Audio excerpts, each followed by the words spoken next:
Okay, we are good. We're live. Welcome everybody to the channel. Welcome to Chondro Hub collaborating with Arboreals by Bun. I'm Thomas of chondrohub.com, and today we have Gage. Arborealsbybun.com. Hell yeah, hell yeah. So I will say that I've been into reptiles probably over 20 years, but I've just really been heavy into the chondros 2025. So I think I got my first chondro like 9 or 10 months ago. But I've learned a lot. I have 7 right now, and I am just anxious to keep learning, to keep growing. And there's a lot of information out there. And so today's episode kind of focuses on how to find the right information, where to find it, what resources you have.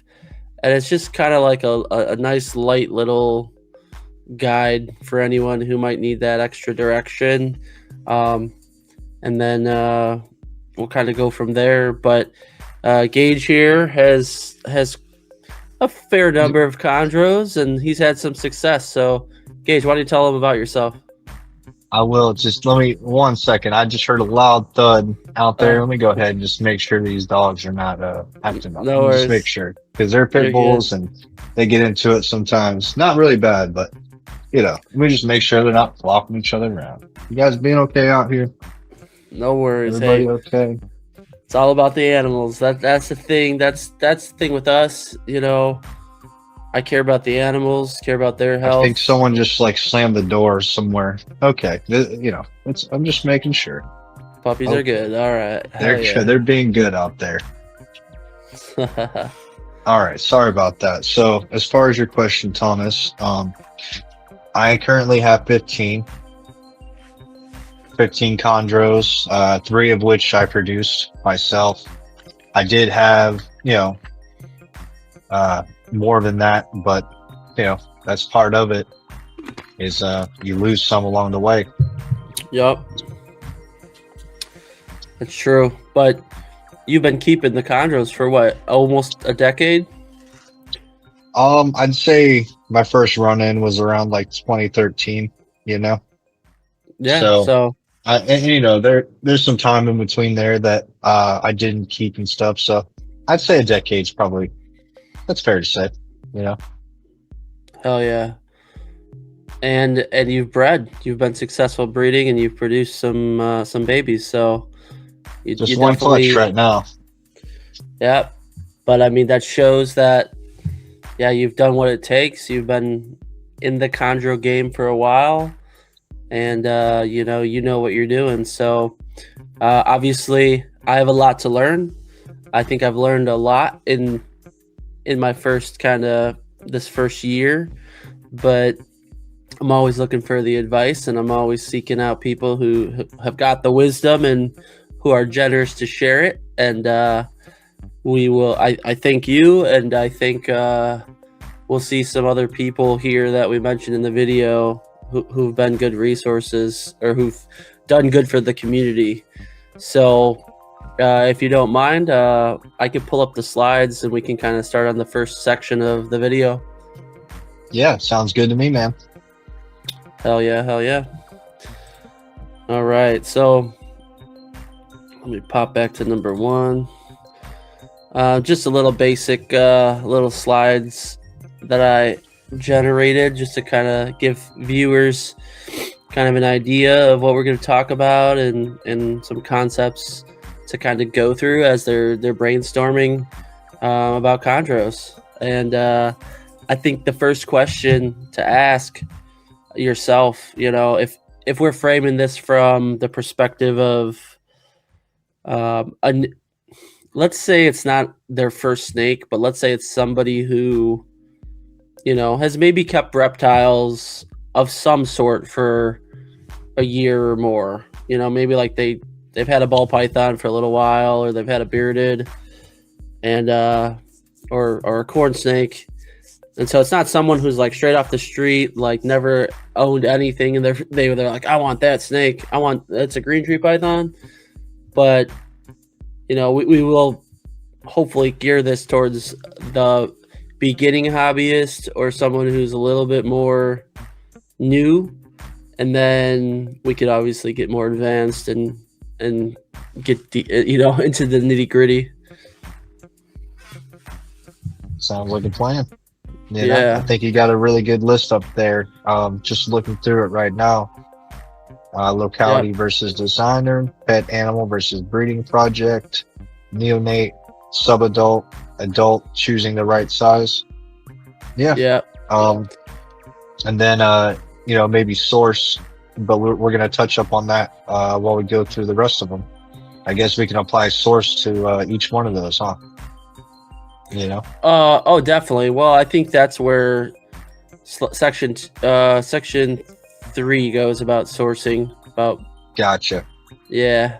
So gotcha. We'll just go through. That makes sense. All right. Yeah, definitely. So in my mind, right, like how I started out, first I never knew about designers, so I've always just known, hey, that's a pretty green snake, and that snake either's got some yellow blotches or it's got some white dorsal scales. So I'm like, oh, that's cool, and from that very kind of first introduction or first experience with the chondros, I'm like, those are localities, that I only understand it as like one snake. But I was really looking probably at a ruse because they're very common, and so are the Beox. But I never knew about designer chondros that have these pixelated patterns or that ones that are high yellow or high blue or pure yellow. So I didn't see those first. And I think a lot of people, when they first see a chondro, whether it's at an expo or a pet store, they're seeing probably a pure locality animal.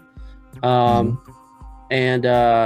they may be seeing them either as a neonate, a yellow or a red baby, or they may just see a green snake. But to most people, hey, a green tree python is beautiful. So do you have any comments on what could we ask ourselves or ask our potential new hobbyists what to think about in making the choice or the decision on locality versus designer? Well, definitely a lot can be said about both parties, between designers and the pure locality animals. I have maybe a little bit of bias here because I'm kind of more of a locality person. I have designers here. I working with some designer projects. I love designers, but I think what it is for me, is that you can kind of create, it takes, you can create a pure subspecies pairing by accident for sure. You just take two green tree pythons and they happen to be in the same subspecies, and bam, you have some pure subspecies. But more often than not, like in my case, I had no idea I was putting two different subspecies green tree pythons together. That should, I didn't know subspecies before I got my first successful clutch of green tree pythons. So I put a sarong to a Lyra. I had no idea I was making a hybrid, So I guess it's like, locality animals I think are going to be more scarce. You're going to have more people like, well, I got a male this, a female this, putting it together. So just for conservation wise, like I would push for locality animals just because there are a lot of designer projects out there. So like with that bias aside, I guess we can talk about the differences between localities and designers, like keeping them, breeding them, stuff like that. So, but the conservation part of it aside, locality animals, I think are going to be, if we're talking about captive bred, they should be pretty hardy, right? They should all be pretty hardy. A locality, pure locality animal and a designer, they should both be hardy. So as long as we're talking captive bred, I don't think we can really say like, hey, this one's hardier, this one isn't. I think it's Yeah, as far as like having a good shot of the snake doing well for you. I think both, if you're getting captive bred locality or a captive bred designer, I mean, they both should thrive for you. You know, as long as they're healthy when they came in and your husbandry is on point, those animals should thrive. You know, so exactly. you Yeah, know, I wanted to do a quick shout out to chromaticchondros.com. This gentleman made this awesome site, and so it's chromatic-chondros.com, and it's an amazing site. A lot of really cool resources on here, and he does great work explaining different localities. So big shout out to him. Obviously, guys, check out his website. But I'm gonna go to the localities real quick and just pop open a couple stuff that you see a lot, kind of floating around. And I think one of the most obvious is the Biak locality, where basically we know it's an island form, and in the hobby we kind of know them to be a bit more strong feeding response, a little more cage defensive, a little more higher personality animal. But you could see some beautiful Biaks that are out there. There may be some with more melanism, a little darker black pigmentation. But this is probably what a lot of people are going to be seeing when they're looking at their first chondro, and they're going to see these red and these yellow babies. So we call them neonates, and there's a difference in potentially how those snakes turn out. So with their phenotype, what their physical characteristics will look like as an adult, and a lot of times the reds look different than the yellows, and the reds can have a little bit more extreme or vivid patterns. So you'll see on like Morph Market or on a lot of the maybe at expos, you might see snakes like these available. And a lot of times, as adults, they could turn into a mostly green snake. With this would be a more melanistic one, but you can see like these yellow blotching. And we'll pull up some other other examples later of some of the phenotypes that are classic to Biak. But I just wanted to mention this locality. And then Gage, what would you say would be another one that would be a good one to point out? Maybe like Aru or Jaya or yeah, just one thing I'll say about the Biaks, oh yeah. from so we'll bring in some of the breeding aspects of it. So one of the reasons that you might go for a Biak is a lot of people want the reds, and I'd say the most affordable red neonate that you can find these days is probably going to be a Biak, no matter it be an import or a captive bred. That should be on more of the affordable side. I have seen some pricey, red to red Biaks. I mean, gorgeous pairings. So they're, in my opinion, worth every bit of what they're asking for.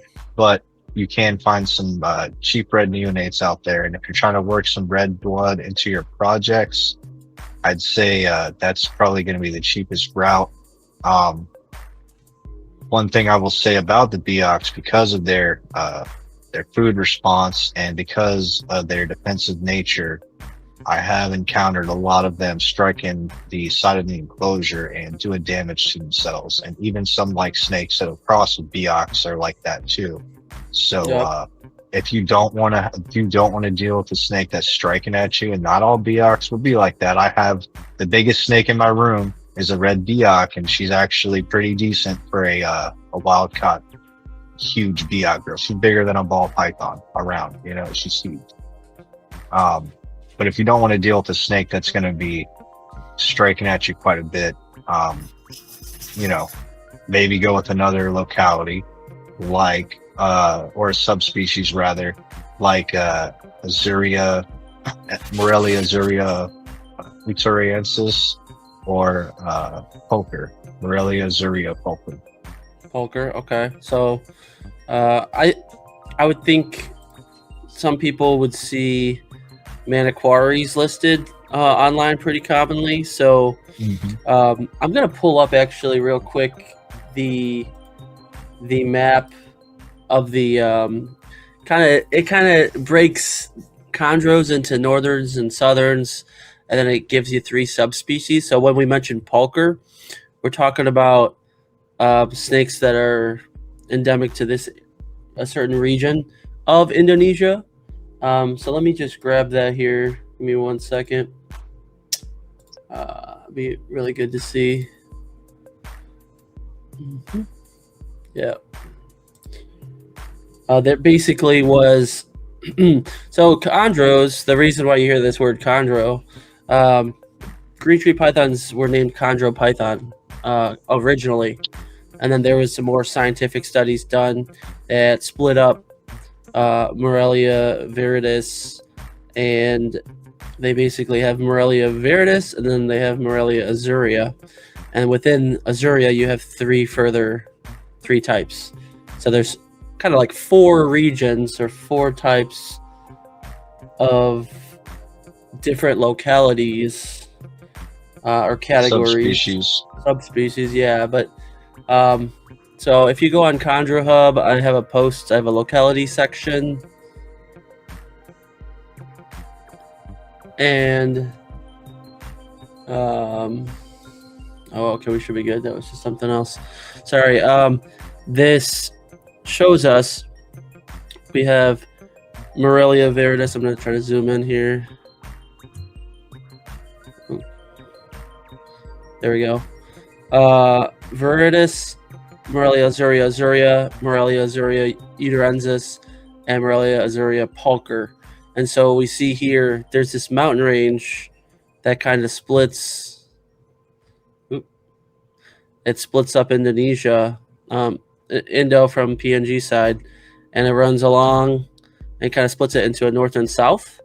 And so we have Gage, you were just talking about uterensis. So think of this northern area where we see the uterensis groupings, and within those we have a couple popular like the Cyclops, the Jayapara, and then you can see the very common type that we see a lot is viridis, Morelia viridis. This little island is Aru Island. Those locality animals are very distinctive because it's an island form. So an Aru is pretty easy to tell for most people, even newer people. And they're a little bit more calm. They can be more calm and more chill. So they may fit that pet category a little bit better. But they do have, there's lots of different, there's variants in their temperaments. And then the blue is the pulcher, where the Maniquaries and the sarongs. And then we have Beox, this black shaded area, which is azurea. So there's just kind of a glance of a little bit more about this is a paper Daniel Natouche wrote. Great read. Check it out, guys. But I'm going to switch back to the other site so that we can go into the Maniquaries a bit more, because I think that a lot of people like the blues and like the different striping that you get with the Maniquaries. And so here this kind of shows there's a mountain range here on the Bird's Head Peninsula, and so you have the Maniquary region, which there are certain phenotypes there that are beautiful, and then same thing with the sarongs. But here we just see an amazing example of a Maniquary, just a classic phenotype. One of my favorite phenotypes, by the way. Yeah, that thing's crazy. And I think that one as well. Yeah, the Maniquaries tend to be a little bit on the smaller side, right, of all the locality types. They might not, BX get pretty big. So Maniquary, might be a little bit smaller as an adult. You see some of them just can get these wild blues, and there can be differences in what they look like if you buy them as a yellow baby versus a red baby, you can kind of see some of the difference in how they look as adults, with the dorsal striping, with the bow ties versus some diamonds, the amounts of blues. So there's a lot to it, but this is one of a really cool locality, Manokwari for sure. And then Yeah, maybe go ahead. I was just saying both of those, it's some really nice expressions. It's a Oh, nice expression for a red, and that's a nice expression for a yellow. yeah, and going into Uterensis subspecies, we do see cyclopses coming around, and captive red ones too. So if you guys like something even a little bit more different, here's a red neocyclops. Sorry, my dog was sleepwalking in her cage. But yeah, even within chondros, you can get a lot of different paint jobs. And I have a cyclops. We'll show some other pictures later. I just wanted to give a quick little mini overview of some of the locality options. And going back to our outline here, designers. Do you want me to pull up anybody's Instagram, or I can we can go through a couple different big designers out there? Yeah. Just pull up, somebody with some crazy stuff. So, because I guess for the designers, the main pool for the designers are going to be the crazy ones, right? The ones where they're like all blue, or or they're all black, or that's what people are. They're trying.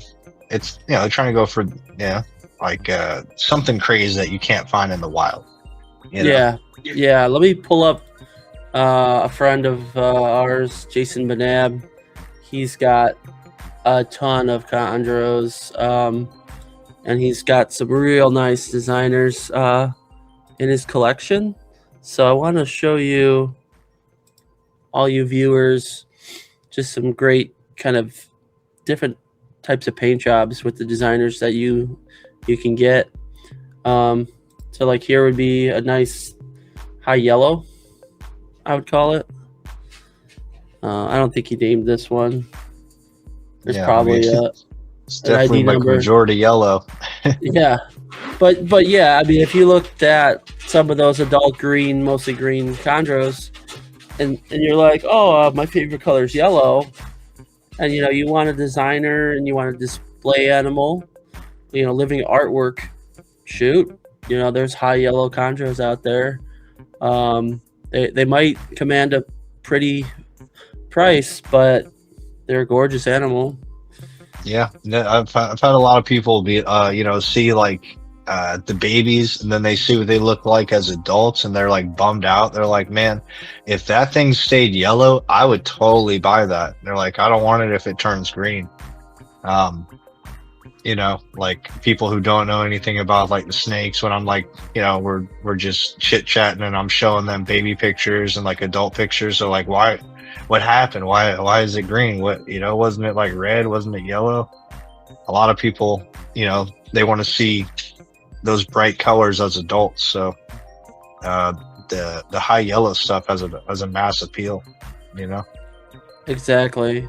And I'm just pulling up different pictures of some gorgeous, just some different types of colors and snakes that he has. And you could just see like almost all colors of the rainbow type with a lot of these snakes, and how they differ.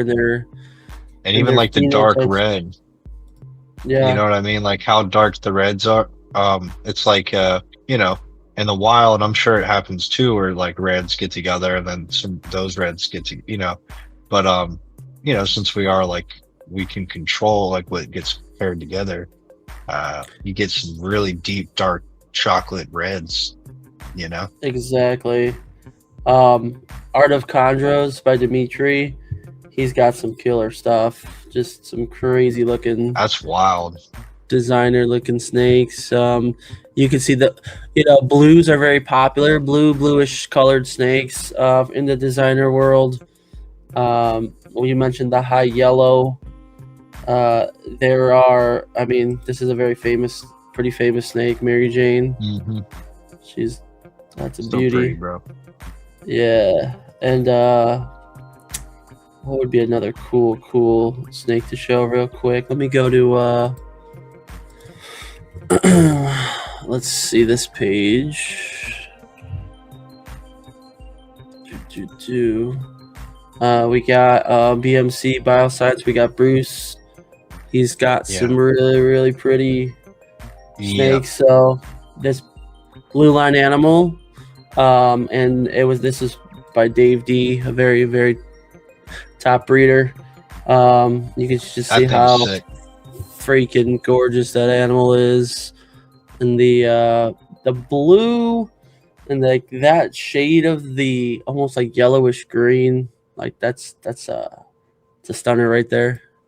Yeah, I would like an offspring of Lucifer. That would be amazing. Yeah, and then this was something I believe Bruce produced by himself. BMC.24.12. So if you want a melanistic, an almost black looking snake, I mean, just look at that. It's a wild looking phenotype. Yeah, that thing is crazy, bro. And I like the distribution of the black scales and the green scales. Yeah, it's not all black. It's not all green with a little bit of black. It's almost like a 50-50. They complement each other. Yeah, it's really cool. Yep. So designers, you got a whole bunch of options with. Going back here, let me show everybody here. Really hope anyone, if you're interested in chondros, join chondrohub.com, because here we have featured breeder section. A lot of these people produce designers. And then we have a breeder directory. And then we also have our boy Gage right here. We got a link to his site too. We'll get to that in a minute. Sure. But yeah, let's hop on back over to talking about the decision of, do I want a pet, and what can you expect from a pet chondro versus, are you going to have this snake as hopefully a breeding project one day?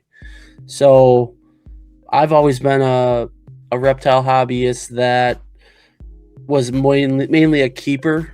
I bred a little bit here and there, but I've mostly just loved the animals, love the snakes and turtles, and wanted to enjoy them to the fullest from just a pet perspective. And then my first chondro that was an Aru type locality, I bought it at the NARBC show. I think I paid like $850. I could tell it was farmed or an import, but great snake, and it was a pet. I mean, I never thought I'd be going the direction I am going now, planning and preparing and setting things up to be a breeder. But I think they could be great for both, right? In terms of breeding, there's a lot of opportunities and a lot of amazing things you can do with chondros if you like genetics, and if you like the challenge of breeding them. But for pets, I think people have to understand that they're not they shouldn't be an animal that, if your goal is to handle it every day or let it, your 5-year-old or 10-year-old play with it, it's probably not the right choice. You're probably going to want to, stick to a corn snake or a ball python. Even as a pet, I would say chondros, they shouldn't really be handled very often. And me personally, in my first year, I only really hold them or move them if I'm cleaning or if I need to, or if there's a reason for me to assess the animal.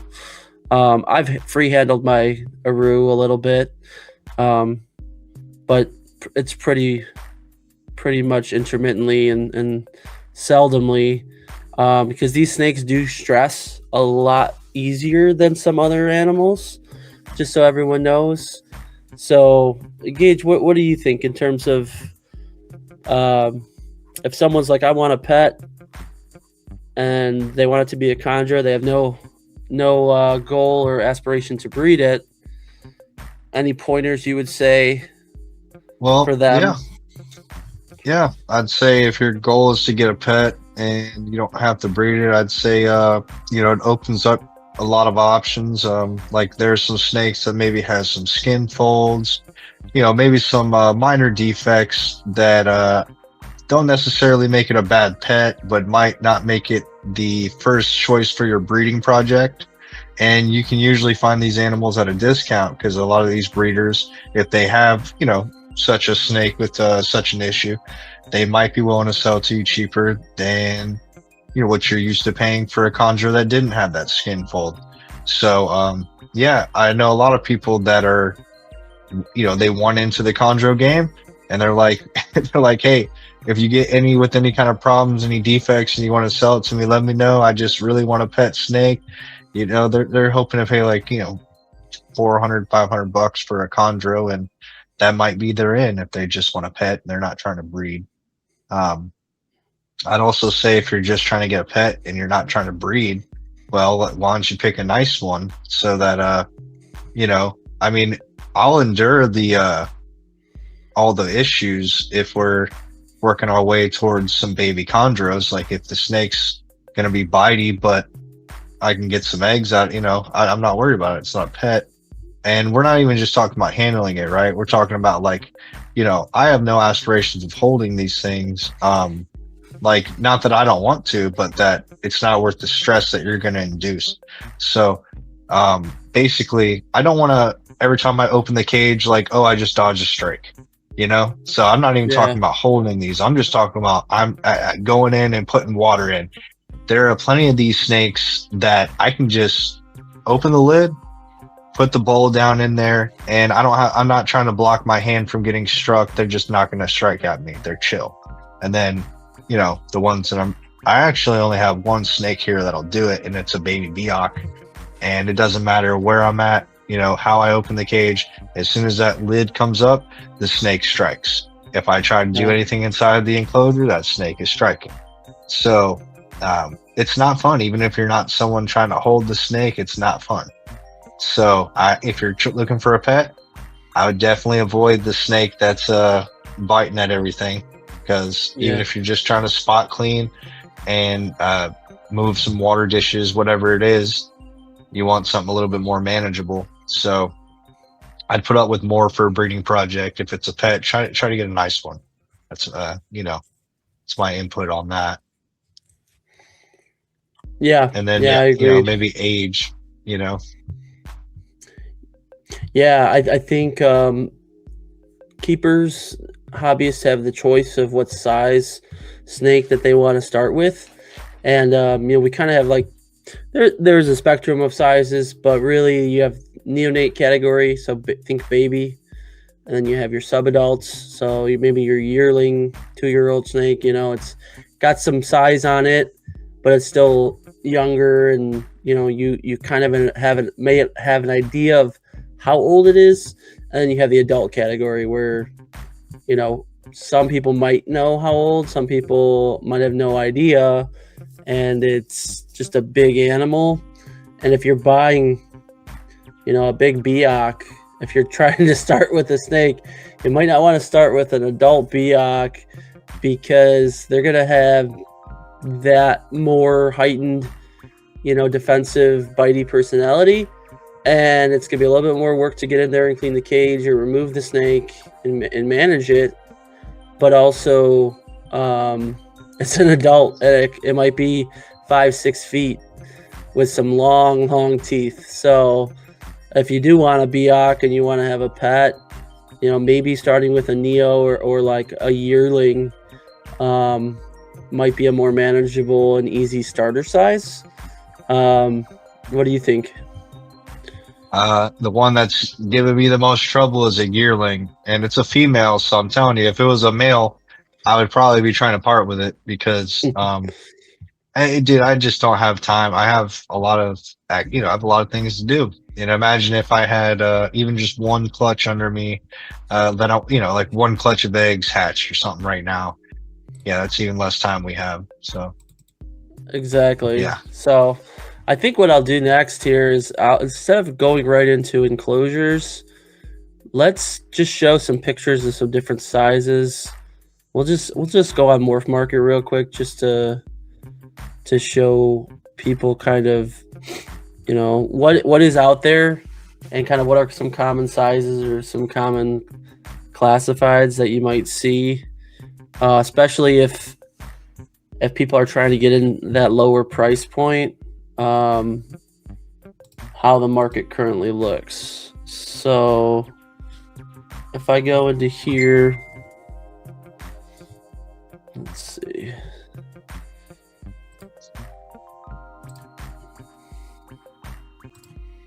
On Morph Market, I can look in green trees. I just went low to high, so you can see a lot of yellow neos for the Beox. A lot of times these could be imported or farmed, and then you can start getting, like, this is advertised as a yearling. This guy right here, this Beox,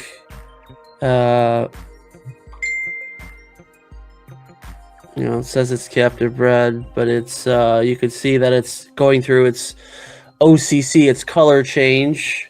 So this snake does not look like pure yellow or pure red. It's kind of starting to work through towards a green OCC, and a lot of times with different localities, some of them work through the OCC color change at different rates than others. So I hear the Beox can take they're one of the longest to go through OCC.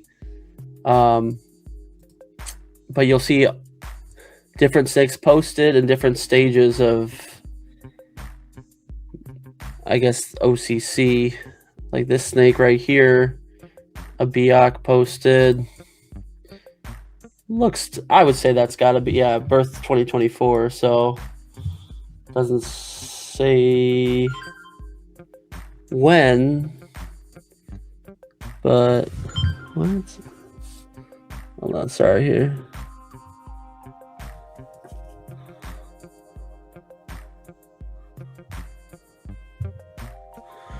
Okay.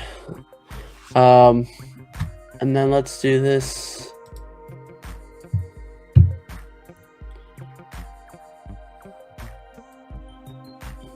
Here we go. This is just another example of something a little bit bigger. It's not huge. I wouldn't call this a full adult, but they're listing it as a juvenile. You can see it's got a lot more green to it. Some of these Beox might stay where they have a lot of the yellow blotching. Some of these might eventually go more green, but you can see kind of the size of the animal and what you're getting yourself into. And then I wonder if there's a full-blown adult posted here that shows the size.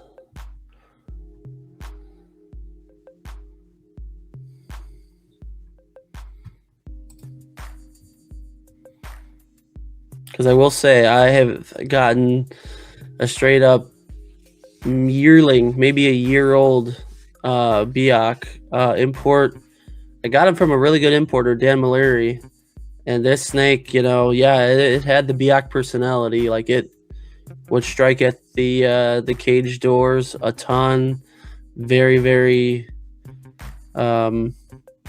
defensive. Nothing on its, no fault to the animal, but much harder to interact with. But not to say that it wasn't a beautiful snake. I'll be right back. Just 1 second. Yeah. I forgot to put this pizza in the fridge. I don't want that to go bad. Nope.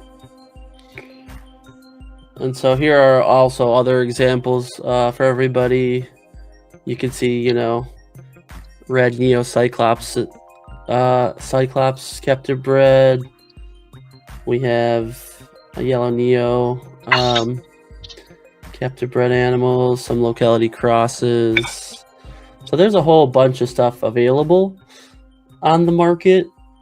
It's nice to have a little bit of a heads up on what kind of animal you're getting into, because yeah, it does seem like there are some pretty notable differences in the localities. But like, okay, here would be a great personally example.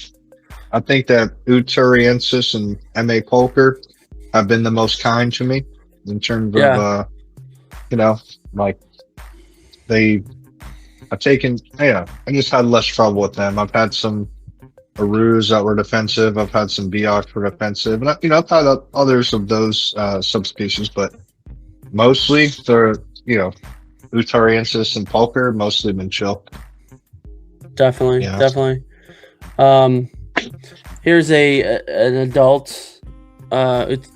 Uturiensis, and it's a Cyclops locality. He put on here 2020, so this snake's 5 years old. I wish there was more for comparison to see how big, but it's a pretty decent snake, and I can tell you it's got some big teeth. So if you're at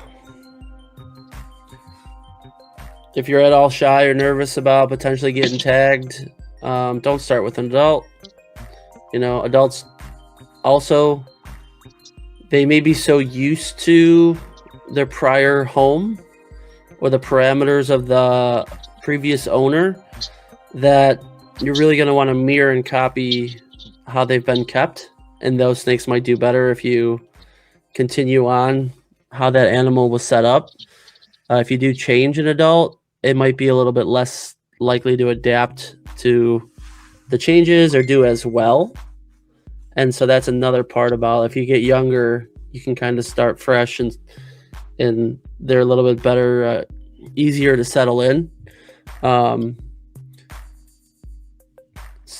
also, it seems like some of the adults will cost more. So if you're looking to get in at entry level, a Neo or something maybe close to the yearling size may be better. But in the end, it's your decision. We're just here to give some specific case examples of, or share our experience a bit. All right, I'm coming back. And let's go through. So section 3,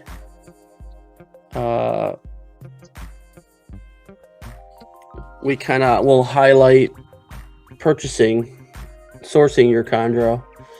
And so on this slide, we have, we kind of looked at morph market, right? But if you're not already in some of the Facebook groups for chondros, there's a lot of Facebook groups that have individuals who breed, and they'll post clutches. So there are some good breeders out there, and you can get some nice snakes within Facebook. But the bad thing about Facebook is a lot of these groups, you cannot post animals for sale, so people don't. So you don't know the prices, and you don't know what is actually for sale versus what are people just sharing their babies. And then the thing with Facebook is there's a lot of scammers and spammers throughout Facebook. And for newer people who might not know what some of these localities should cost, guarantee you that you might encounter a Facebook scammer, and you can get ripped off. So you have to be very, very cautionary and know who you're buying from.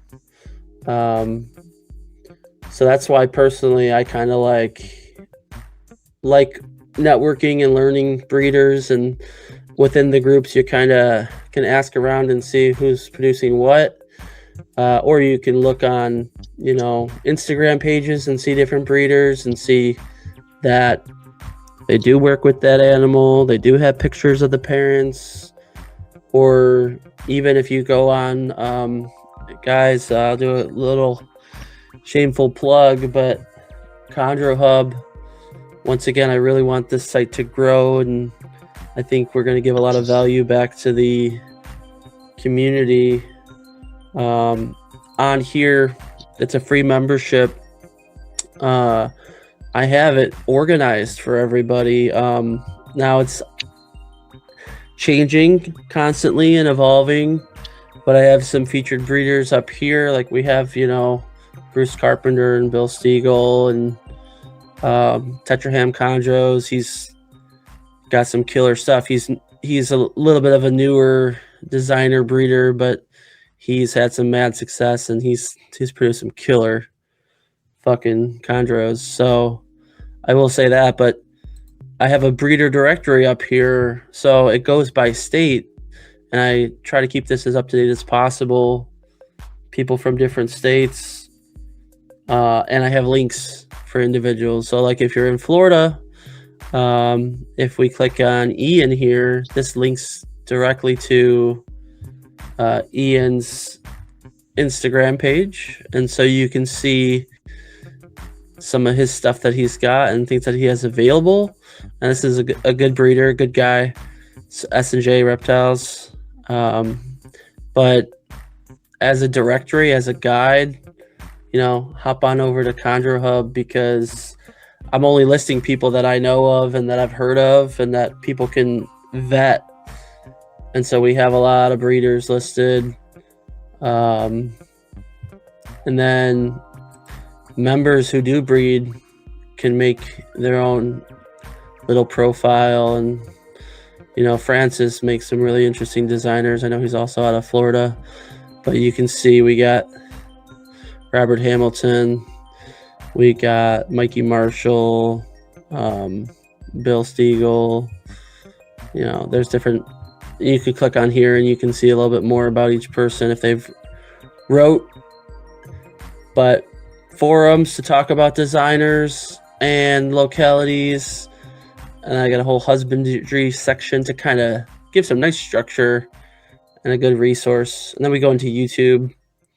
And then we got some links here. So I do want... Why don't we go through your site, Gage, and we kind of see what... Because you have some pretty nice stuff on here. Arborealsbybun.com. Why it's taking so long to load, eh? I don't know. I mean, my internet... That's probably my site. I don't know. Is Ethernet. I don't know. I think it's my site. It might be, but regardless, I love your site, man. Really good. You did this all by yourself, right? Yes, sir. I created everything that we're looking at.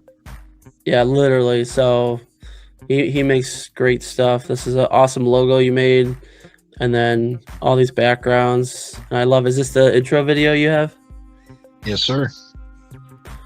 I don't think it'll play the audio. I don't know if it will. I mean,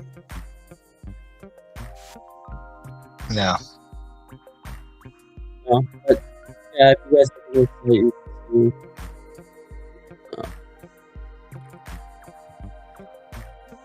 yeah, it's one of the things. Really awesome stuff you have. Yeah, so you know, guys, if you're like interested in chondros, you know, Gage has been working with these guys for a while, and look at these awesome stuff he has in his collection. So there you go. Those were some of your babies that you had. Yep. I wish I would have got more of them, you know. Yeah, but I mean, that's how it goes, you know what I mean? Like it takes time, and it's with chondros, it's not straightforward, it's not always easy, but yeah, I love your site, and you also have a lot of really cool informational videos that you post to your channel and Instagram, right? Yeah, I've been posting more to Instagram lately. You know, I've been really strapped for time. Eventually I'd like to post more to YouTube as well, but it's kind of like, if I can only post to one, I've just been posting to Instagram, and that kind of uploads to my Facebook page too. You know, um, don't really have anything available. No. Um, all three of them are girls, so I'm gonna keep them. You know, Shit. Well, you uh, lucked out with what made it. You know what I mean? I mean, you know what's so funny is I was gonna really sell, like, keep about two or three females and sell the rest. So, like, all in all, is oddly enough, like, I did get what I was trying to seek out of it. So, I mean, I'm very much grateful for that. And that's stuff I want to make for my site as well, for all my snakes, show off their lineage. And you know that's probably that's my favorite designer that I have here, so that's why Yeah. I've made all that stuff for him. Yeah, that's fucking cool. I love this, like the name and the the, the type font that you did. Did you make that? No, that's Chat GPT. She see AI is really good for certain things. Yeah. I have it create fonts for me, and no matter what I have it do, I upload it and do some tweaking, make it Yep. my own. But I used Chat GPT. I asked it to make me a draconian font, with Okay. that name. It's from House of the Dragon. Oh, So nice. Hell yeah. the Yeah, this is Bloodworm. super dope. And yeah, I love these snakes. Yep, that's him. I'm actually hoping to put him to that big Biok female. See how that turns out. Yeah. Hell yeah, exactly. But no, yeah, I love the site. Love it. Love your Instagram too. Let's see here. I'm gonna go back to this. Maybe why don't we touch on expos real quick for people, because I think that could also be a very common place that people see their first chondro, or see it, and that's where it's available to them. And maybe any pointers that you would suggest for people if they see a snake at an expo. Don't buy it. Dude, I've had so many, a lot of the times that I've had a snake I've bought and die, it was at an expo. Now, I'm mostly kidding when I say that, when I say, hey, don't buy it, um, do your due diligence, Yeah. so just, if you can, familiarize yourself with what a healthy snake looks like. And if you're looking at the snake and it's a healthy green true python and the price is right at an expo, I don't see why not. But if you're like me, or were like me rather, and you couldn't recognize when a snake had some clear signs of issues, I would avoid buying green true pythons from the expo. Just because, yeah, there's a very good chance. It's like, if there's one time and one place a year where you're trying to go in and get rid of something, play hot potato, it's the expos. And it's happened to me a lot, to the point to where I do buy from expos, but I buy from the same table, the same people. And so Yeah. far, both the females I bought from these people, I've produced eggs with.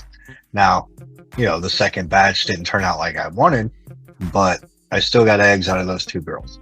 So, just because I'm going to an expo and I'm buying a snake doesn't mean I'm going and buying it off a random table. I know these guys, I've dealt with them, and I probably will deal with them again next August,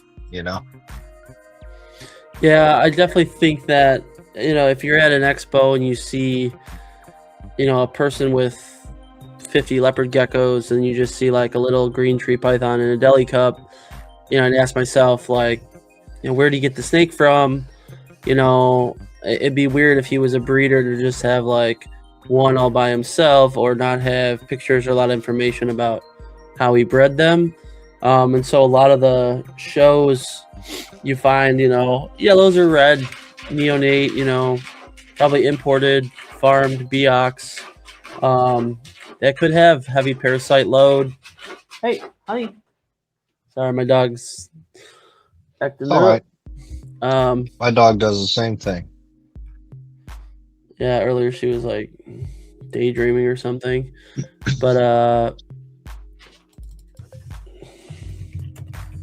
yeah, so you have to know what comes with it. You know what I mean? You're probably more likely to get a snake, even if it's captive hatched, you know, it definitely could have been farmed and could still be kept outdoors, bred outdoors, and have Yeah. heavy parasite load. So be ready to know what comes with it. If you buy from an expo, definitely want to treat it for mites. Definitely want to consider taking it to a vet.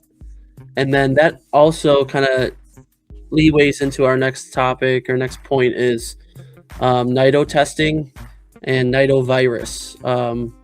So we mentioned earlier that chondros can be pretty sensitive animals in terms of stress levels, and there's plenty of different bacterial infections or viral infections that snakes and reptiles can get.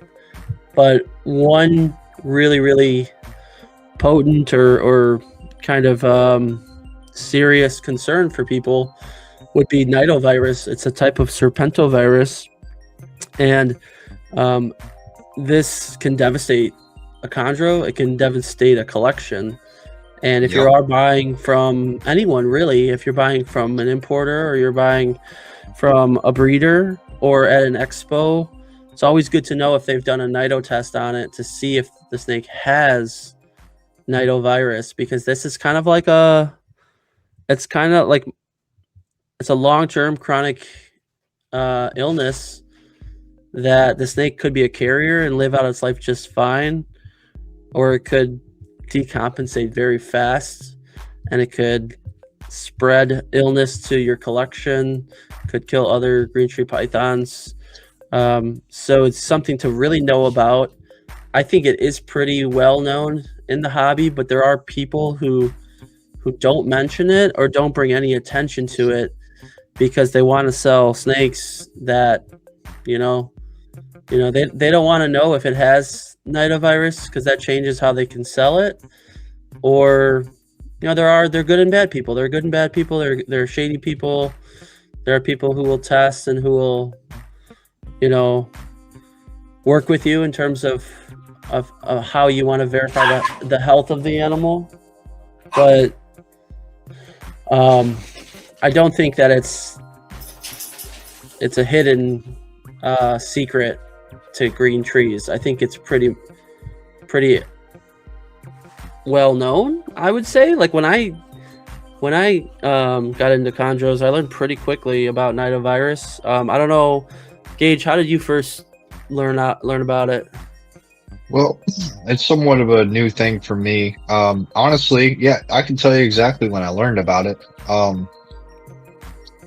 Between 20 after I produced my first clutch, which was in December 2023. That came back successful. Had to register my initials with Ian, who registered with Bruce, so on.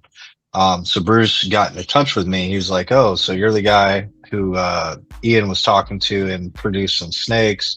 Got to getting really chummy with Bruce Carpenter, and he turned me on to it. He was like, "Hey, he noticed I was buying some imports and just some, snakes randomly. And he's like, are you doing any kind of testing, any kind of protocols on any of that stuff?" And I mean, he's the one that taught me about all of it. So it's now, we're at the end of 2025, and at the end of 2023 is when he was teaching me about it. So I've only been apprised on it for myself for like 2 years. And I'd say, yeah, it's well known if you're in the hobby, but if you're like just some normal person, and I just say normal because we're all really in deep with the snake life.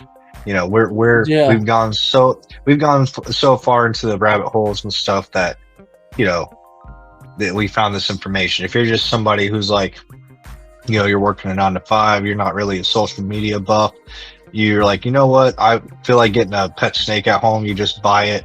Maybe you still don't know about it.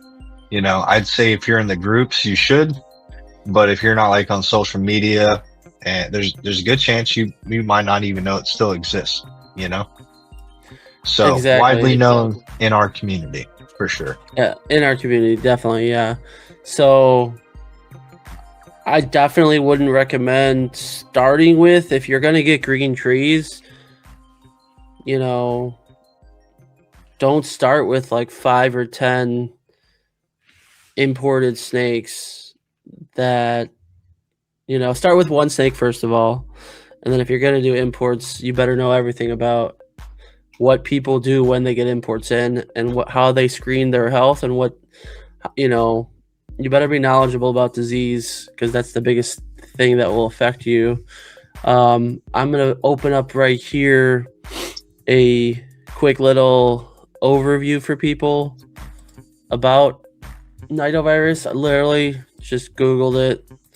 Just a quick little tidbit on nidovirus. So here is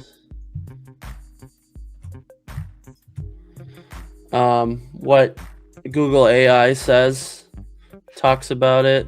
It's an RNA virus. It will lead to severe respiratory or oral diseases. And so basically the biggest thing with the nidovirus is the transmission.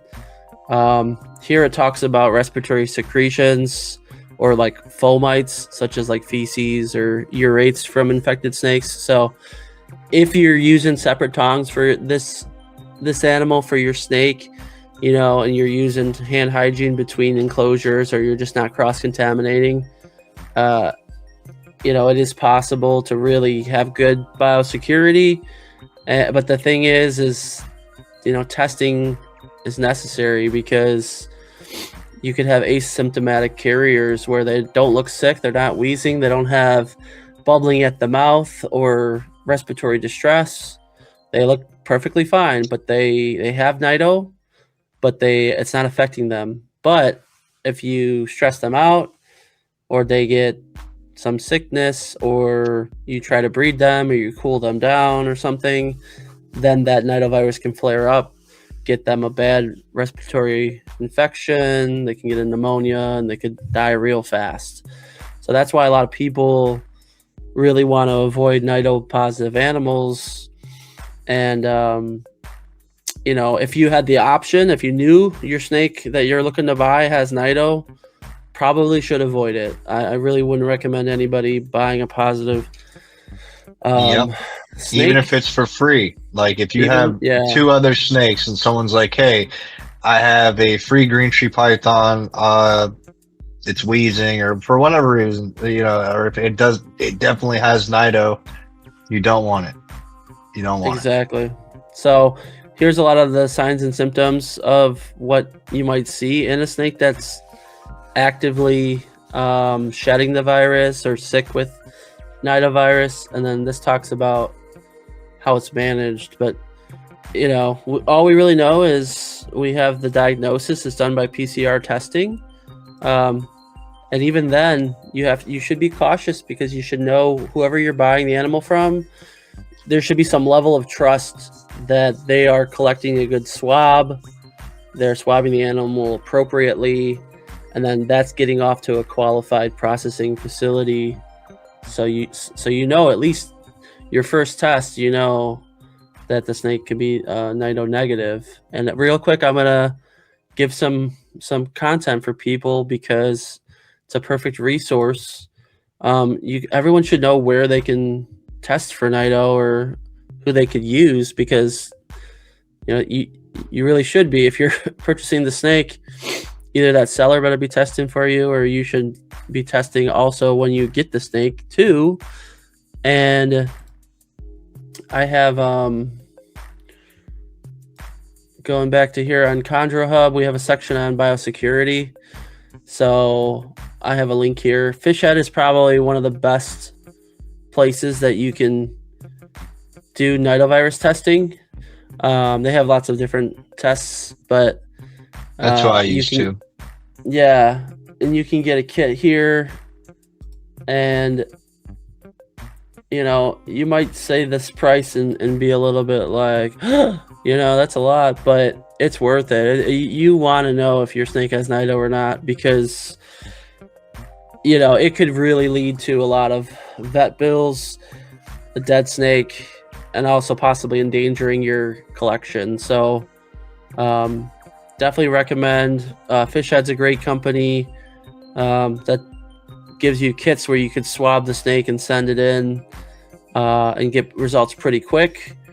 There is one other place as well that also offers nidovirus testing that you might hear people throw around, which is where is it? RAL. So they do a nidovirus test as well. I actually don't know if I've been on their site in a while, but I know they have.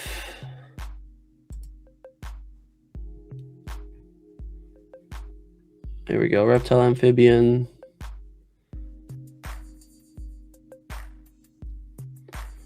These must be kits. This isn't the actual test, right? It's hard for me. I can't see the text. Oh, sorry. No, it's just because I'm on my phone. If I had done this from my computer, I'd probably be able to see this. And next time, I'll do it from the computer. Here, let me try it this way. Yeah, it just showed the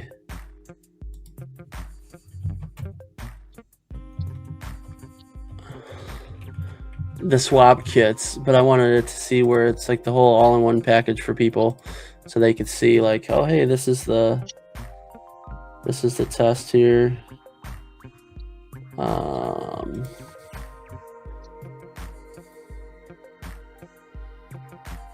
Yeah, maybe it's a little bit different to navigate, but you can call them or you can ask them about what specifically you would need to order. But for RAL's site here, they have like an order form, and then they have the collection supplies that you'd get, and then the test you could run.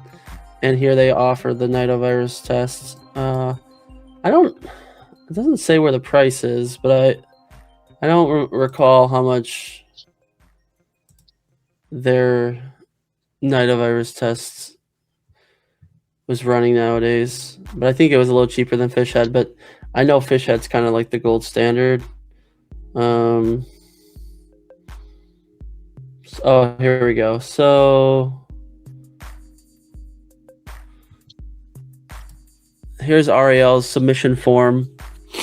And so you can check what you want on these snakes. So I guess maybe with RAL, you can do a lot more in terms of you can test for a bunch of different viruses or bacterias, DNA or RNA. But so this Boid panel for $60 does the Ophidian paramyxovirus, nidovirus, arenavirus. So it has a few all in one for $60, and then or you could just do an RNA for nidovirus, but it mentions overnight shipping. So I haven't ever used RAL, so I'm not 100%. I mean, I've had a breeder use it for me, and they don't mind using them, but I do hear a little bit of differences between the two companies. But so yeah, I really wish more people would bring light to this information on like, okay, yeah, what is nidovirus and where do I test and how do I test? And there are some videos on swabbing, how to test your snake, and there are some good people who are making content to share with people on how to do it effectively. And I think that's huge too, you know what I mean? It's not just like everyone probably remembers COVID and self-testing and home kits. And you're sticking. Some people barely sticking the swab up into their nose versus going really, really high in the nasal passage, nasal pharynx. So, knowing that you're getting a good sample and you're having enough swirls and contact time, it's kind of the same principle for snakes, right? If you're swabbing the snake and it's not a vet, you better know how to really get up in there and collect the sample from the snake so you can be sure that you're getting a good sample to run the test on. Because really, in my mind, you want to test a snake a few times to really rule out if it has nido or not. Some people test it every 2 or 3 months and they want to see like 3 or 4 negative tests, that might be seem like overkill, but if you have a big collection, might be something that you need to do. But hell, just one test, one straight up test when you first get this snake, guys and gals, you should know that, especially if you have just one. Come on. Yeah. You want to know if it has Nido or not. Like, if the snake actively has Nido, right away when they swab it, just avoid it. You know what I mean? Yeah. And if not, you're gonna test it again, and you're gonna see, because it could be latent and it could show up later on. So just stay on top of it. Check out the biosecurity section of Chondro Hub, and yeah, let's get into the next section. Instagram, real quick on Instagram. There are a lot of really good people on Instagram. I just find it a lot harder to see who has what available. Like, you might see some badass snakes or clutches posted on Instagram and you're following certain people, but it's really hard to know how much snakes are, or if the breeder is selling certain snakes or they're just clutches and they're holdback animals. And then I've heard from different breeders that a lot of newer hobbyists into chondros just don't understand price differences between, U.S. captive bred Maniquari versus an imported Maniquari, and they're like, well, why is one snake, $1,100, $800, $900 on Morph Market, and someone else is selling that captive bred snake for $2,000? It comes with a lot in terms of, you're buying an animal that, if it's captive bred, it's been raised in a controlled environment. Feeding records, the parents. You have access to the breeder, who's probably pretty damn knowledgeable about chondros and could tell you about how it's fed or any nuances. And then also, they are less likely to have parasites or mites or parasites, and then probably not going to have nidovirus, or they're going to be way more, have better protocols and quarantines and biosecurity to make sure that they don't have nidovirus in their collection. So those deals from that captive bred breeder, it's going to be just an easier and safer route. If you could spend a little bit more and save up, but just know that, if you start randomly messaging people on Instagram, like, oh, how much is that baby? Like, I could give you $800, and like the snakes go for $2,000 or $2,500, depending on, if it's a yellow or a red. Like, just know you might be kind of starting on bad terms or offending people, because like, there's a reason why these snakes are expensive and they're hard to breed and they can be challenging at times.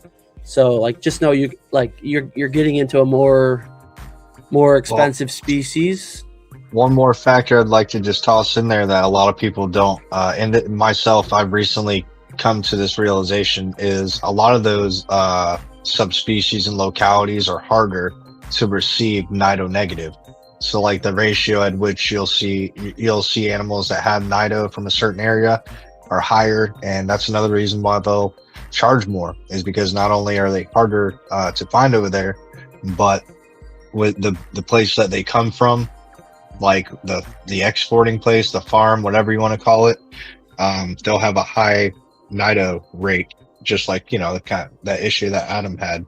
I bet you that those snakes got it from the facility. And another reason I feel so confident in saying that is because you said 6 out of 6 had it. So I mean, that just sounds like a cross-contamination situation, Yeah, I was gonna say that too. Like, so in his video, he kind of mentions it about his experience about importing, and I'm not sure why he chose to start with like 6 chondros. I don't know if he's had chondros before, But Yeah. regardless, he's a good dude. Regardless, Yeah. um, uh, yeah, I would think because he was mentioning that he knew other people who also imported as well, and their snakes were sick too.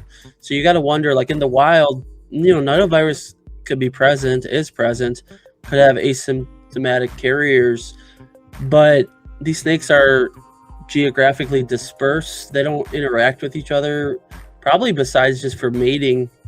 And once you start putting them in a freaking, a sack, and you put 5 animals together, right there, that's a chance for contamination and spread of if one of them's sick or actively shedding.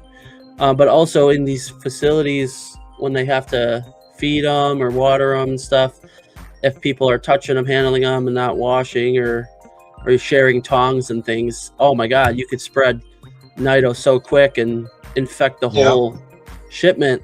So I'm thinking that's probably what could have happened.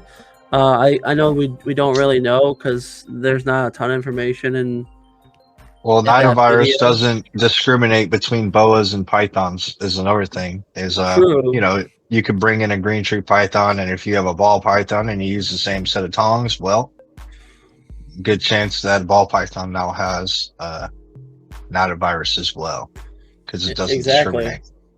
Well, or like a very obvious example for people, nidovirus. A lot of ball pythons can get nidovirus or have nidovirus, and but they're a little hardier, so they don't, croak or decompensate as quickly as a green tree. So, if you've got a bunch of ball pythons, and who knows where you bought them from, if you got them from a captive breeder or an expo or whatnot, potentially those could be asymptomatic carrier, and you could expose your chondro. So that's why it's like, when you have a chondro, you kind of want it to be an isolated animal, and you really just want to treat it. I like to treat your snake as it is infected, and think of it that way. Don't share tongs.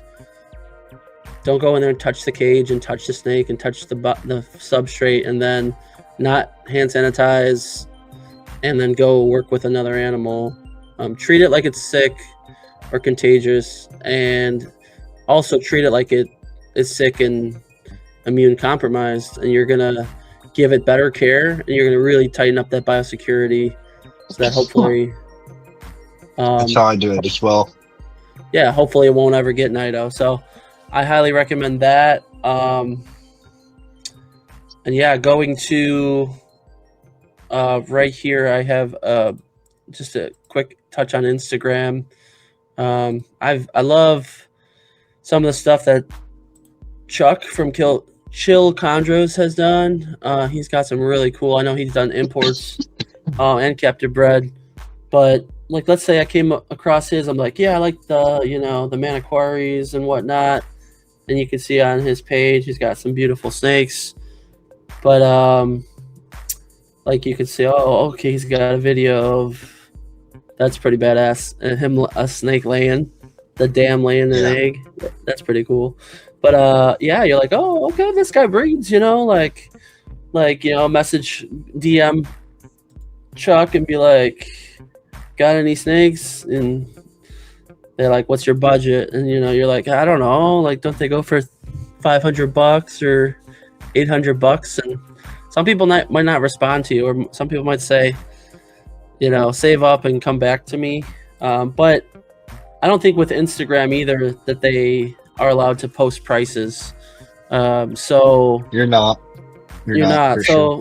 So people just DM each other. But that's why I really was like, there's got to be a better way. And once again, I'm just going to point it out because it's here as a resource for people. chondrohub.com, free to post classifieds. So anybody who's looking for snakes or wants to sell their snakes, you can post for free. Can't get better than that. I know Morph Market lets you post some stuff for free, but once you get over a certain dollar amount, you got to pay. Well, I got a few postings on here with a few different people on here. And yeah, if you're a breeder, definitely make a profile and post some stuff, because great way to see the price, post it openly, and then you can post multiple pictures of different animals and comment on it. Or if you've bought from that breeder, hell, I just posted up a snake for the hell of it to see if anyone was interested in a Rubiak, but put the price and put a bunch of pictures, and yeah, so come check it out if you're looking for a nice structured place. Is there a limit on the amount of pictures you can put up on the animal? I think you can do, well, this has what? Shoot, one. This has 9 photos. So, I mean, that's pretty damn good. And yeah, no, that's awesome. Yeah, so no, I don't think so. And you guys could post as much as you want. You know what I mean? If you want to post 10 animals, go for it. I just want to get. I currently don't have anything that I'm really trying to get rid of, but if I did, I'd post it. Yeah, but this is probably the coolest thing, because we could see here 3 little ones, needing to travel. People post this stuff because this is like Facebook lingo. But he could post a price if he wanted to, and he's got a few pics. And you could comment and chat in right here, or I can go in here and I could say I'm going to view his profile, see more about Chewy. I could message him directly. So super great functionality on chondrohub.com. And yeah, let's kind of get back into the meat and potatoes again. I think we hit this pretty good. Do you want to lead the way on setup? Let you kind of go through kind of how you've done things, and we can go to some of your visuals. So obviously there's probably you could probably sit 1,000 different enclosures out for a green tree python, and it could be that all 1,000 of them are doing well for them. So I'm not going to tell anybody how you should do it, but I will say this, especially just try to decide on one style. For your like juveniles, one style for your sub-adults, one style for your adults. I'd say I've spent a lot of money trying to figure out which tubs that I like more, and now that I found these, I'm not going with any other kind. Doesn't matter what's on sale. I'm going with what I like and what's consistent. I know that if I buy the same heat pad to pair with this tub and I drill the same kind of holes, I know what the results are going to be. So, that's the main thing I'd like to say, is no matter which direction you go, try to be consistent. So, if you're going tubs, try to buy the same kind of tubs. If you're going PVC enclosures, try to buy the same kind of PVC enclosures. Don't get like you have 5 different enclosures that you're trying to maintain humidity and temps for. That's number 1.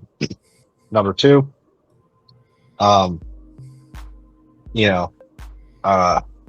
so I'm just gonna go by your list here, because if I go by mine, it'll be a little messy. So sure. So we're going rack, tub, PVC enclosure. So if you're asking me, obviously I'm gonna say I kind of go between the rack. So like my tubs and my racks and stuff, like aside from the babies who are in the 6 quarts, the other ones are pretty they're pretty like you can see in them. I don't know if I'd want to call them like a normal rack per se. Even if I were to like have 2 stacked together, like there's still going to be like light in there. So, with that being said, why don't I pull up a picture so we can show this while we're talking. Like here would be an example. So like on your Instagram, sorry to cut you off, but I could help you out. No, you're fine. Yeah. So, oops. Because I like how you got things set up where, like, I wouldn't call it like a traditional rack system, but it's like tubs that are racked, that are like, that you build your own custom stands for. And they're more visual. Like you can see more of the animal. And maybe, so I got your let's see, your Instagram here, um, and then like you know what, a lot of your setups are kind of like a Sterilite tub, and you make your own perches, Yes, and sir. you know you set them up, pretty simple, inexpensive setup, but you have them on these stands. Seems like, right? Like you built your Yep. own stand to hold your Yeah. setup. I'm trying to find a bigger. Oh, or even this, like this picture is like we got tubs on what, like a utility rack. Yep. That like boom, you can't get more simple than that in terms of you got your lightweight enclosure that you can move. A lot of DIY stuff involved. Super easy to make, and then you're putting your snakes on some type of storage rack, wooden or plastic or metal, and then it's very easy. I think this video you have it where you've shown just like a rack that you could build, and then it'll hold all your tubs nicely.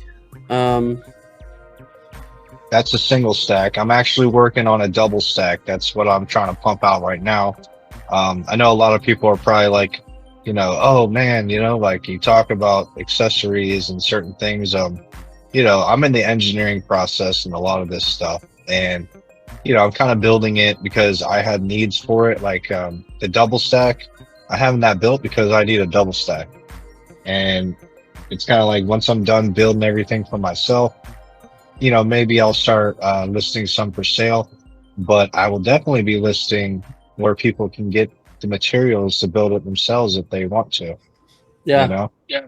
because again, I'm not in it for the money. I feel like there's a lack of options out there there's a lack of options out there, like, yeah, people are, it's like, oh, you either put it in a PVC enclosure or you put it in a tub.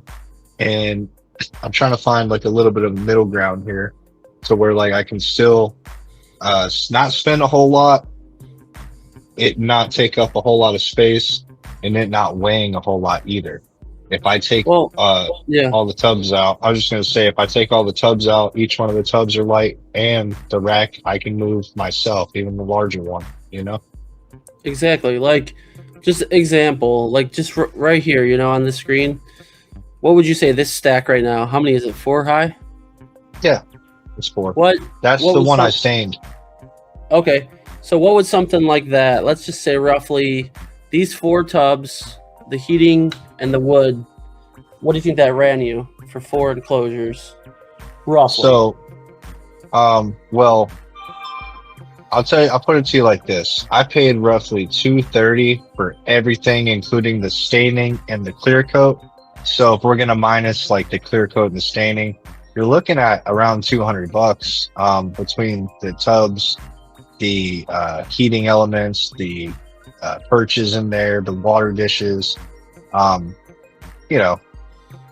still have some money into making it, but when I was looking at something like, and I love focus cube, so no hate towards the focus cube, but that's what I was looking at. I was looking at getting one of those Cambro, like towers, kind of, where it has like, I think it's like one? exactly.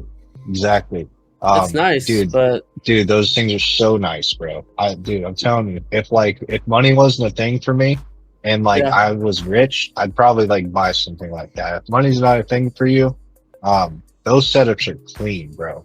That's what I was trying to get. I couldn't afford it. I still can't. So, I buy things in bulk, and another reason I use the materials I use is I like to clean things thoroughly. I try not to have any snakes come here with mites. It does happen sometimes, and man, I couldn't imagine how hard it would be if I couldn't clean the enclosures like top to bottom and all around, Yeah, I agree. I love the ability to just whip out, take out a tub, empty it completely out, rinse it in the shower, rinse it in the backyard, do whatever you want. I do it in the kitchen sink. Yeah, you know, and they're so easy to maneuver and lightweight, and it's just you can get in the inside crevices, like for all the corners, are super easy to wipe and clean. And I'm like, so I just love them, and they're just cheap. You know what I mean? So like, yeah, I know some people want their chondro in a different setup or something that's like perfectly beautiful looking on from the outside in. But I mean, the stuff's expensive, and you know, I mean, go for it if you're gonna do and you have the resources. But like some of the options out there can be a little harder. I've seen Focus do some slightly cheaper stuff where it's just like a one setup for a hanger, and it's basically like, you know, you just stick your cambro right in here, Hmm. um, and you know, you got your perch for your snake, and it uses like the heat tape to warm it up. And great design, great engineering, but still, Yeah, it like, looks beautiful. you know, Looks but awesome. Imagine a wall. yeah, Walling. Looks so exactly. good. So definitely super badass. I love what they're doing. Very innovative company. Another option for people. I mean, because I would say if we're talking, let's talk about PVC real quick. PVC, a lot of times the 3x2x2 is a common adult size that people use, especially for an adult female. And shoot, those could be a little bit on the higher end. But for a male, you know, a 2x2 cube, 2x2x2 cube, um, they have some other interesting setups. You could do a female probably, Huh. but a male is definitely more comfortable. Depends again what you're having the snake Yeah, for. If it's an adult I'd say if female, you're getting a display animal, yeah, um, and like it's like, hey, you're buying one snake, even two snakes, and you're just gonna have those two snakes. You have a nice looking apartment, whatever it is, and you yeah, want yeah, your enclosure to be more like a piece of furniture. I would totally say try to save up and get yourself some nice focus cubes. Um, I got 15 chondros, so I was looking. The enclosure I was looking at was like it was over $500, and I wanted everything. I wanted all the bells and whistles, which I would. Yeah, that's just if I'm gonna buy it, I'm gonna get everything. yeah, But yeah, I don't know. I couldn't afford that, so started looking into some tubs, and then I started finding some of the pros like behind it. At first, it was just like, hey, I was living right next to Publix. They had these tubs, and my snakes needed an upgrade, so that's what they got, right? And they happen to be the Sterilite tubs. Um, so, it was the first tubs I used. I'm like, well, maybe there's other tubs that work better. Lo and behold, I already found the perfect tub. You know, it took me using some other tubs to realize it. But the Sterilite tubs don't know if they're keeping us reptile people in mind, but they're serving us well. You know, exactly. Yeah, and I'll pull that up here in a second. I do want to show this real quick because there are some companies out there that have some good alternatives where I still think they're nice cages and their quality.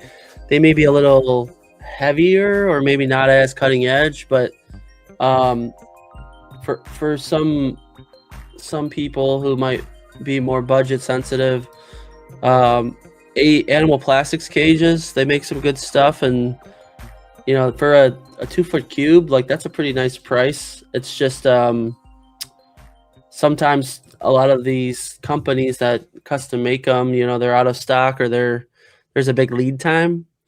Um, but there's a lot of options. I want to go back to your setup real quick so we can show people some of the stuff you use. Like, for example, you know, this chondro, right? You have your yeah, that's one I you, produced, and the perches, if you're wondering, like as far as the materials go, um, those are air or water tubing, probably more commonly known as like air tubing. Like, if you're use something different reasons that you'd plug it in there, but tire to air, airs to tire is like one reason that people might be, you know, familiar with them. But yeah, tubing is essentially what rubber tubing is essentially what we're talking about, and the push connectors are what I use to connect the tubing together and to mount it to the tub. You know, I pair Yeah. it with So, the plugs. hell yeah. Like I saw you sent this list, right? For anybody who's interested, you put what 64 quart bin build.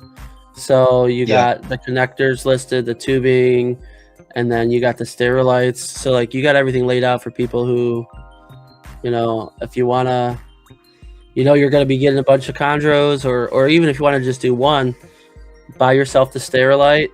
You don't have to buy the 12 pack. yeah, yeah. You don't have to go that hard. But I just put the biggest because I'm trying to show people how much money you can save when you buy things in bulk, you know? Yeah. Oh Um, yeah. 100%. it's like, hey, there's 30 enclosures right there. If you did the math, like, yeah, sure, you might have to add some more connectors and stuff like that. But like, you do the math on how much you need. Like, on mine, let's see, 1, 2, 3, 4, 5, 6, 7, 8. Or just as far like around 8 connectors to mount to the tub, and then depending on the style that you want for the purchase, because there's like at least 3 different ways that I make the purchase so far. Um, you know, that all it just depends on the connectors you want to.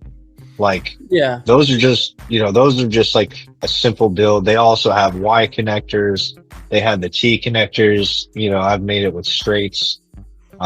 You can just do straight across, if you just want one long, 2 long ones out the top straight across. There's so many variations that you can do.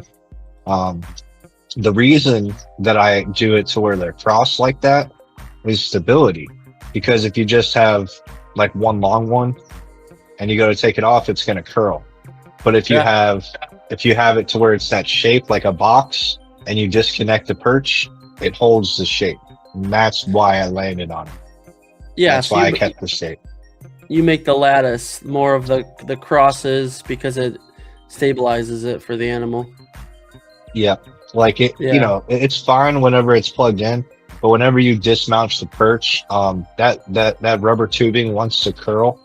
So Yeah. if you kind of like hold it down with those connectors, it'll curl a little bit, but barely any. Oh, exactly. And what's really cool for people too to just know this is like you could start with whatever you want. You know what I mean? Like you can. I like Sterilite brand, but you can buy. Here's a great example. Once again, you don't have to buy 36 of them, but Walmart.com, you can get yourself 6 quart Sterilites, and this could be a great starting out build for a smaller snake, a neonate. And then, shoot, you could start with just one of these. And then a great thing that I do for my setup for the smaller snakes, I like how you do it with the tubing, but I'll do the really thin PVC from like a Menards, a Home Depot, a hardware store. Mm-hmm. And I will cut that, those tubing pieces, a lot of times used for plumbing. And then that's a perfect, super easy perch for these snakes. Right here. Shoot, I don't want to do Temu. I want to go to something that's more local here. Here we go. Hey.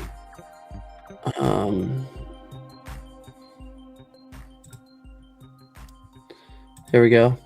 This is just one example where I go. I'll buy, and you could buy like a 6-foot section, a 10-foot piece.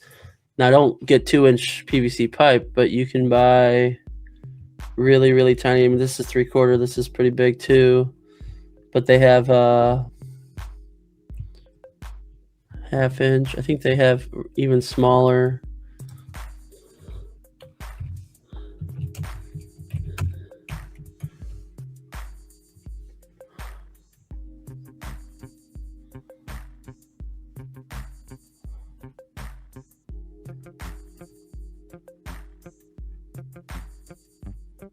I'll pull it up. I'll show you guys on my Instagram what I used real quick. Um, but yeah, gauge is set up, super cool. I love how you have a list and you have you said you have instructions for people who want to know, but also you are considering of about doing builds for people too, or Yeah, yeah, I want to start selling the purses eventually. But yeah, right now I still have, I don't have them currently for sale, and I have people asking about them, like, hey, where can I buy these? And it is really cool that you can order everything you need off of Amazon. So it's super easy just to be like, well, if you want to make them, you can make them, with this list here. So again, it's more. I'm looking out for people and the snakes before my dollar. You know what I mean? That me making yeah, money is yeah, literally at the end of the list. I know that's probably a silly way to do things, but um, I'm more concerned with people and the snakes. exactly, So yeah. give them I my just start recipe, no problem. exactly. That's awesome, man. So I got these little. It's the really thin, the smallest purchase that you PVC tubing that you can buy pretty much at most hardware stores. I use that for my Neos, and then I keep mine in tubs. These totes that are like turned on their side, but you can run with the Sterilite a bigger setup. This is a little bit of a bigger perch, but at the beginning of the video, it was a lot easier to see. It'll probably replay, but I'm going to show you guys what people use. If yeah, you can see it in this video right here. So see this right here? That's called a cable tie mount. So you can buy those for dirt cheap on Amazon or wherever on Amazon, Menards, any like home Cable renovation. timeout. Does that make it Cable. like pretty easy to remove? So these are stick-ons. So these it's a mounting base. And you can get them so much cheaper than this. I mean, this is $5 for a 20 pack, but you can get like a 100 pack, and it's a little square. It has a hole in here. The back is adhesive, and you just slap them on the side of your shoebox or your little tub, and then run a couple pieces of PVC if you want. And you might see that in a lot of people's racks for their small stuff. But I use these. It's just they're limited because the size in terms of what they can hold. Like they may have a Gotcha. bigger. I don't know if they have a 2x2. I'm Um, looking. I'm trying to make removable perches. Like, you see. I don't know if you can see how. Like, I don't know if you can see the perches in those enclosures right there. But I want to make those removable. And there's quite there's a few different things I'm looking at right now. But that's my goal. Is yeah, trying to make those removable. definitely. Yeah. So these are the cable tie mounts for people. I've heard a lot of people ask about these, where you can buy them. So just so you guys know. And then what's another really good source is like even for ideas for our DIYers out here. If you don't want to buy from someone or you want to make your own, or you're just a DIYer, I'll give a quick shout out to David Brahms. He makes purchase for everything, but he has these pieces you could buy, perch holders, and also like these notched. Where there's another one that he has on his site somewhere, but basically how you can mount and then remove your PVC rods. Oh, like these anti-spin PVC perch holders. So you would like maybe screw these into the side of your tub, and then now you have a regular PVC piece. Maybe notch the end out, and then so one side slides on top, and then the other side is just sits in here, and then you just can lift out your chondro, and the actual cylinder of the PVC won't spin because if it's not steady, the snake will spin itself, and it's pretty funny. Um, but he makes some pretty cool perches. So if people are looking for like anything fancy, you know, there's some colored stuff. But I think a lot of these are probably gonna be for your designer, your bigger, nicer display case, display enclosures. Um, but yeah, so there's a million ways to do it, guys. Like here, you can see how, oops, how it is in here. It's just mounted to the side. You got a radiant heat panel. So yeah, let's actually, that kind of goes into our next thing that we wanted to set up. But we kind of hit on perches. I'm listening, Thomas. My cat is demanding that I feed him, so I must obey. Yeah, no worries. So we kind of hit on perches. Let's talk about, let's see here, substrate selection. A lot of people will run paper towels or they run puppy pads because they're easy to change out. They're easy to see and analyze your snake for its poops and to look for any parasites or mites or bugs or anything. And then easy to clean, very more of a sterile approach to your husbandry. You could also spray that down the paper towels to get up your humidity in your cage. So that's a popular substrate. In addition, cocoa chip or coconut husk holds humidity well, and it's a good, pretty common substrate. Like, isn't that what you use, Gage? Like a Yeah, cocoa? I actually use half and half. And what I mean by that is, so if I'm quarantining an animal, it's always going to be on paper towel. Um, so when an animal sheds, I'll usually switch over from cocoa husk to paper towels for like 2 weeks, maybe a month, and then I'll go back to the cocoa husk. Cocoa husk is what I use to make sure I get good sheds. So I feel a little bit more comfortable using paper towels. Like if I'm going to, I use it right after it's shed. Oh I yeah, know they're not about shed, right? So it's all about your setup. I've just had like I've been, how do you say, cocoa husk is more forgiving, I guess. You know, it's like, yeah. Well, I've had times where it's like there are times where it's like, oh man, I should have watered it 2 days ago on this paper towel and I didn't, and the shed's bad. Whereas cocoa husk, I feel like if I didn't water like those 2 days ago, like I wanted to or something, no problem. yeah, exactly. Right here, even if you go on Amazon, you could find pretty much these at any reptile swap or online. The big one of the popular ones is like Repti Chip or Cocoa Chip, or this is basically what it is, and they sell them too, the same type stuff in like your Petco's and PetSmarts, but you probably pay more if you go through them.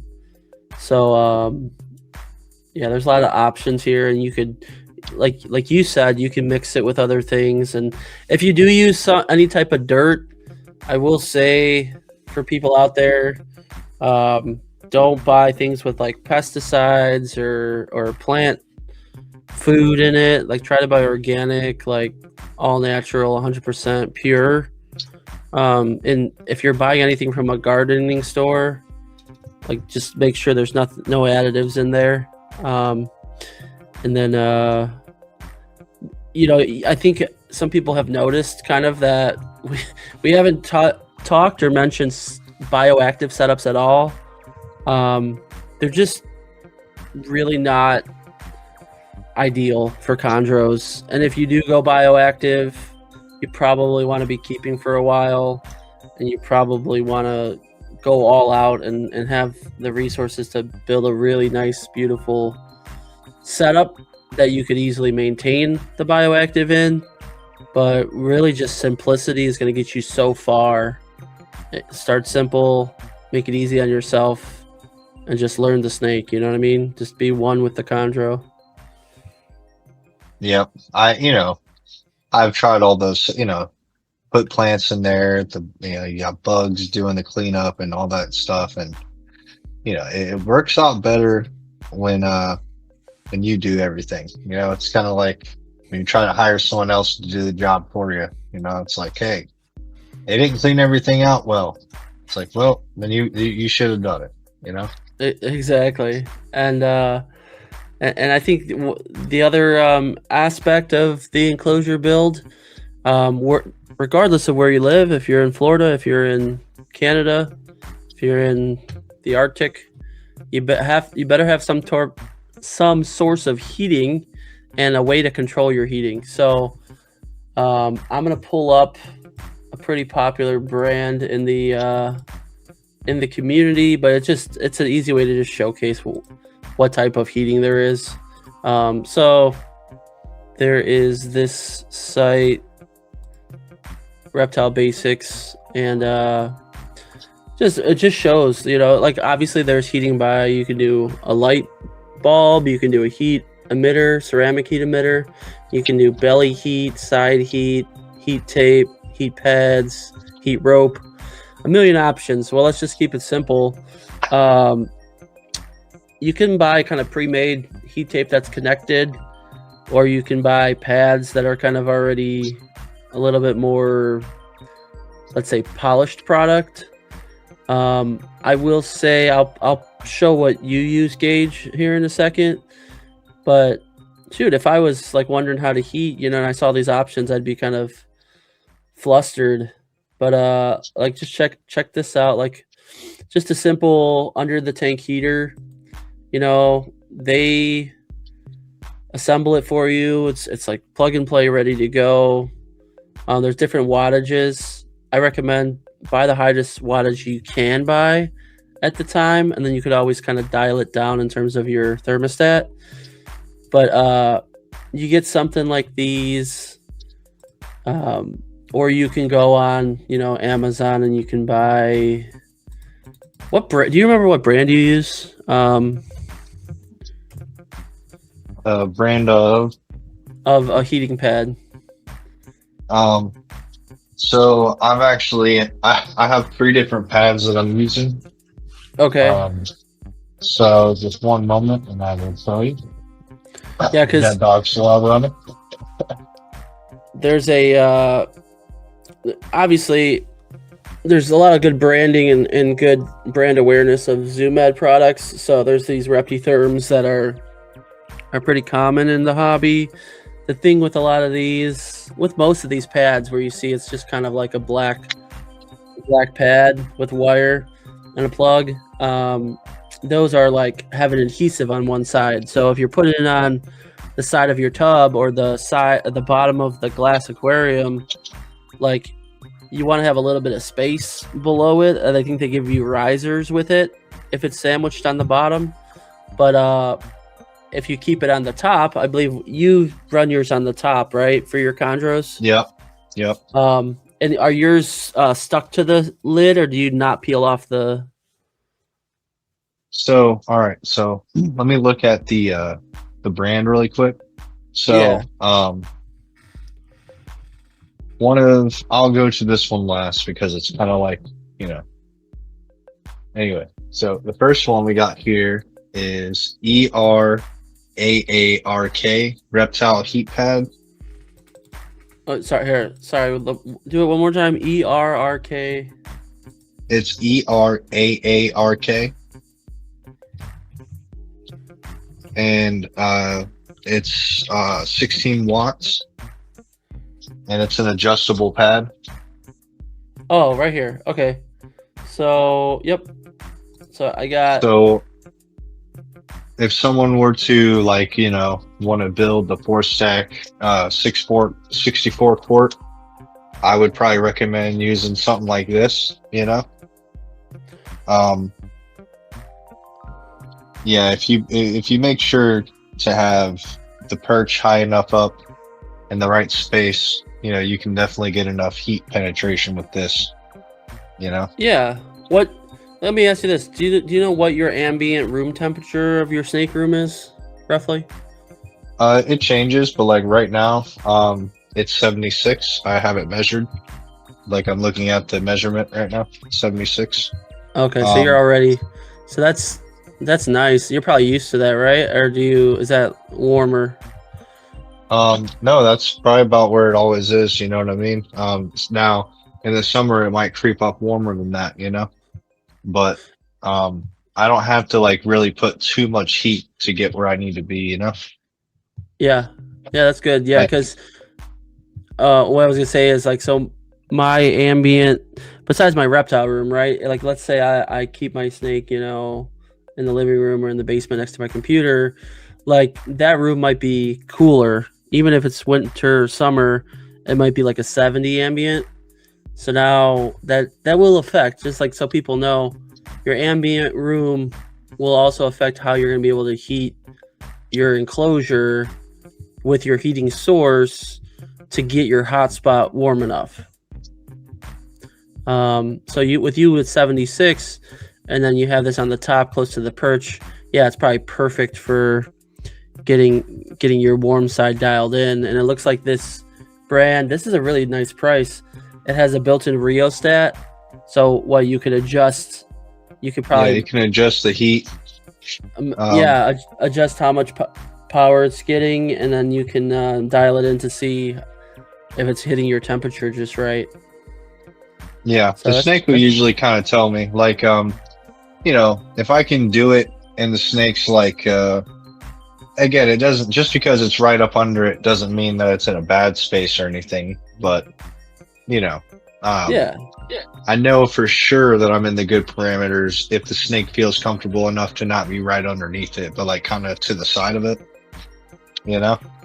yeah, and I'm sure also too. I mean, this is pretty big, what 8 by 18, but someone could buy the same brand. They could buy maybe a smaller one if they're starting with like a six quart shoebox, or they're starting with a smaller tub for a Neo.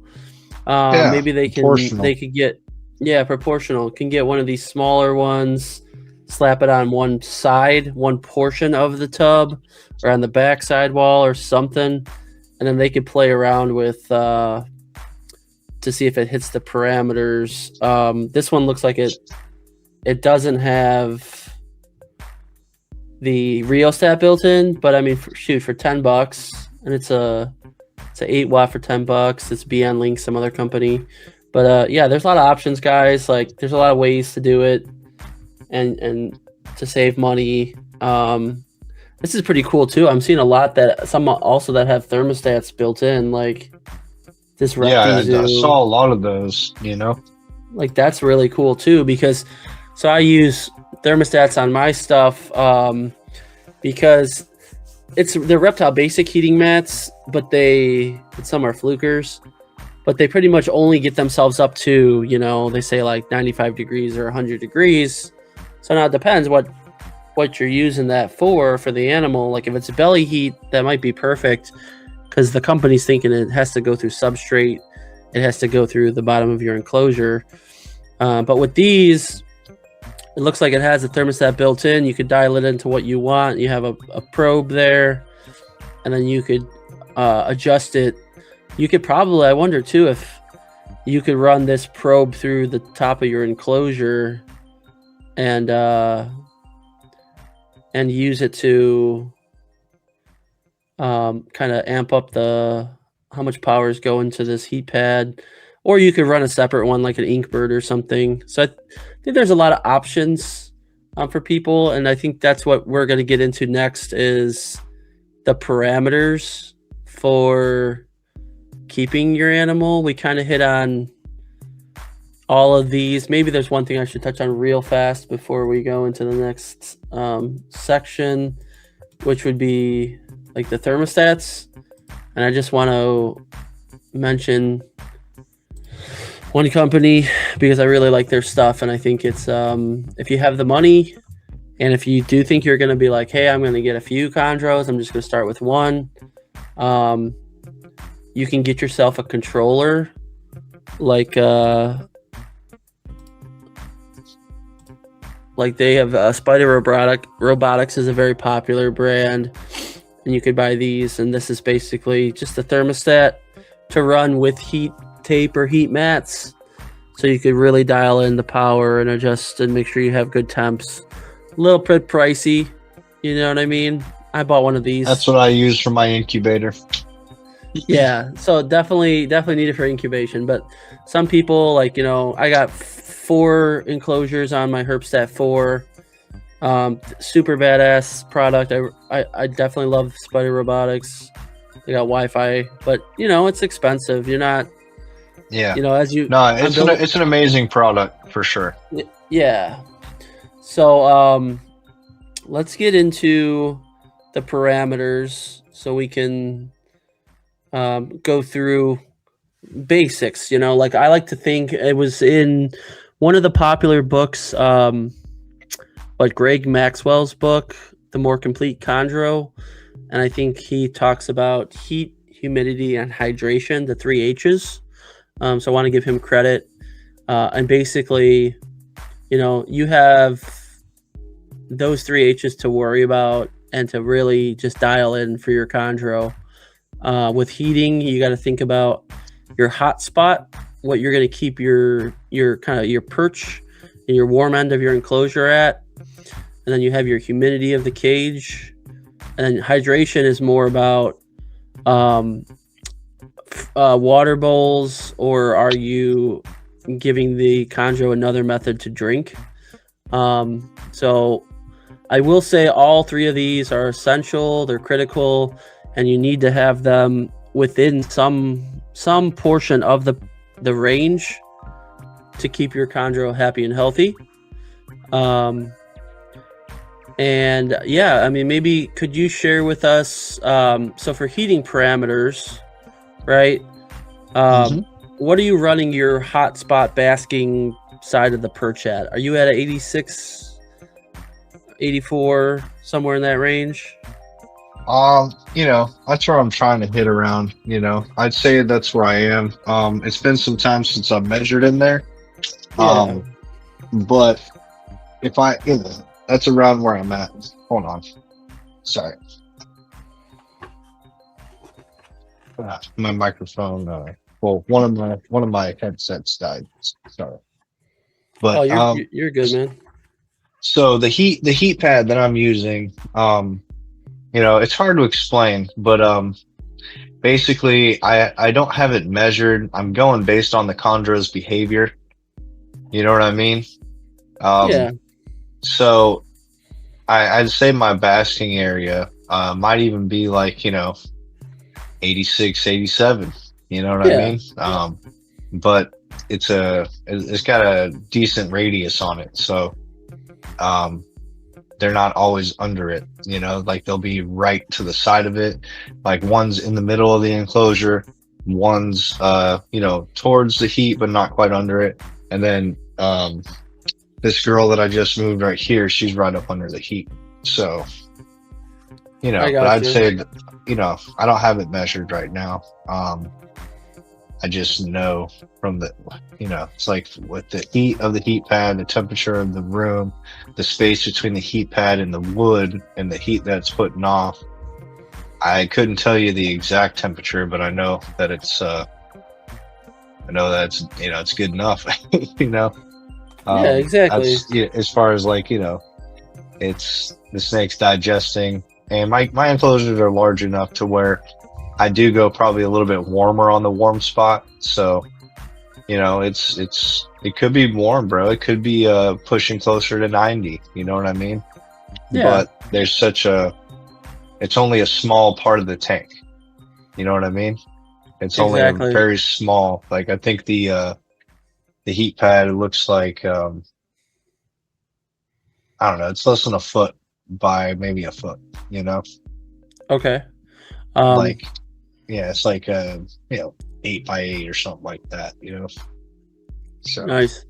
Yeah, so you got enough room in there also to have a good gradient for the snake, and the snake will thermoregulate.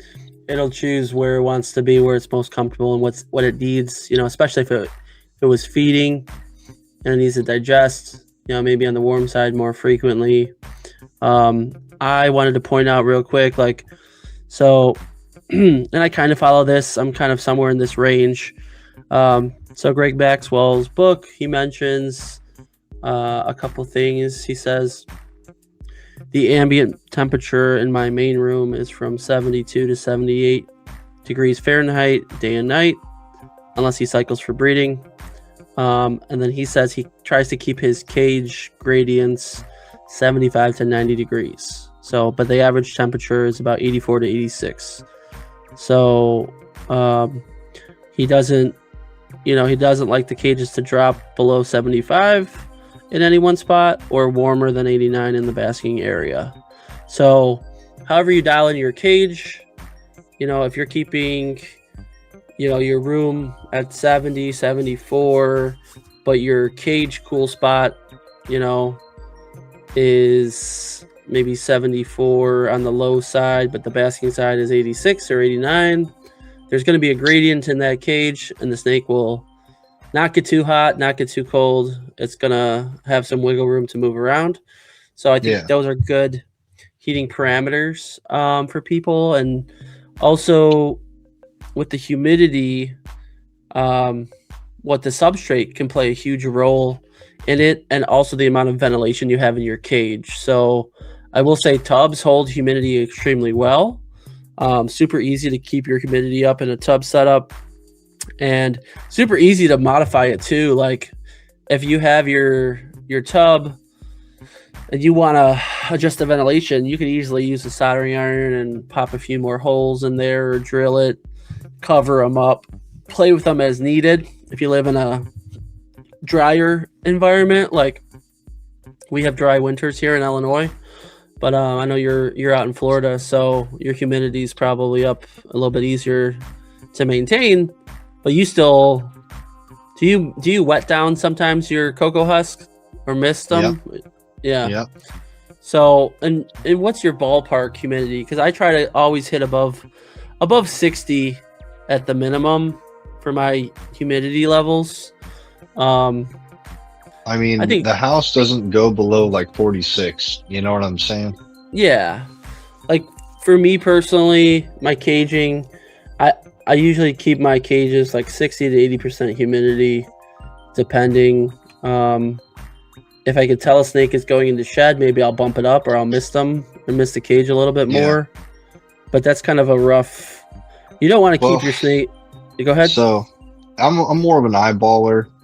Now I do use obviously sophisticated tools, like, we're both using the same incubator, but it's like I dial in things and then I use my eyes to see where I'm at, like, okay, I've measured the humidity in the enclosures once upon a time ago, and where I got it where I wanted, I just use my eyes to get it there. So like, all right, the cocoa husk, I will soak it so I can break it apart. Then I'll let it dry out completely. Maybe when I say completely, like, sure, like it should be dry to the touch on the top at least. As you break into it, maybe it's a little wet still. But I try not to put it in there soaking wet, because you can always add water to it. You can't as easily take water out of it. So I wet it down just so I can get it broken up, and then I let it dry out a little bit, and then I'll put it in there. And sometimes like it's still wet enough to where I don't have to add any water to it. But the goal is you put it in there and you close the lid. I don't have any holes drilled in the sterilites, so if I close the lid with the bedding and the water dish in there and there's moisture on the sides, I've done okay. Yeah. And the bedding shouldn't look soaked.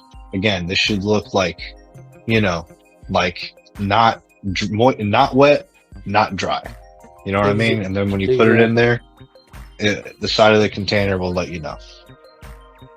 Yeah, 100%. I was actually looking through the other book too. There's a great book called Green Tree Pythons, Natural History and Captive Maintenance by Justin Julinder and Terry Phillip. And they have some great resources for some husbandry. And it kind of goes over like these 3 H's of heat, humidity, and hydration, and how you want to run Um, some people were keeping their snakes too hot, too wet, or too fat. They feed them too much. But yeah, the humidity. You do not want to have a snake that is in like 10% humidity, because those snakes are going to get dry and have a lot of shedding problems. So I think there is a lot of wiggle room. There's a lot of variation with humidity because of where someone might live and what part of the climate and what part of the country they live in. But I always aim for like about above 60-ish. And like you said, like you're looking at, moisture in your cage that's visible, and you could tell you learn your chondro. So I think that's awesome. With the interesting thing too about snakes is like water. You always want to. That's one of the biggest things, the hydration. Like always access to fresh water. Changing out your water bowl very frequently is great. Or if you notice any urate or anything in the bowl. And then, of course, guys, just remember, if you get a neonate, get a small size water bowl. Get shallow water. Please do not give them a big ass deep water bowl, because chondros aren't the smartest, so they could definitely drown themselves. But I would say the biggest thing to know is I personally use distilled water or spring water. But you can use tap water. I think though the suggestion is treat your tap water with like some anti-chlorine agent that will help neutralize some of those extra chemicals, just to You're make it a talking little about water to give drinking water for your chondros? Yeah, drinking water. I buy spring water personally. Yeah, I like spring. It's expensive animals, might as well pay the extra few, Well, because not. Yeah, spring water, it's not that much money. It's like $1 for a gallon of spring water, $1.30. You could buy it in bulk. You could buy it at, I buy mine Mixed from with RO water, and I give spring water for drinking water.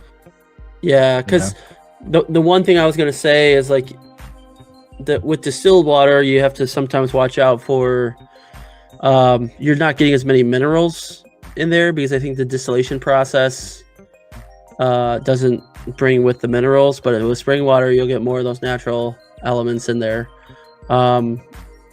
So that might be better long term, or maybe it affects the growth of the chondro. I don't know 100%, but fresh water is the most important thing.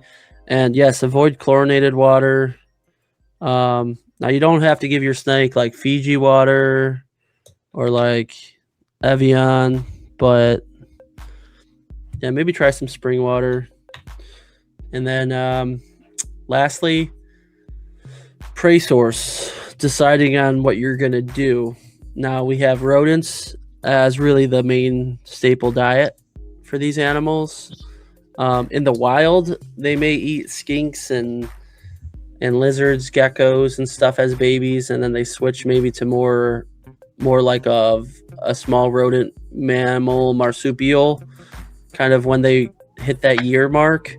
But a lot of individuals that are breeding these snakes or selling them or importing them, they're started on usually pinky mice, right? Like little, like red hots, like some form of mouse.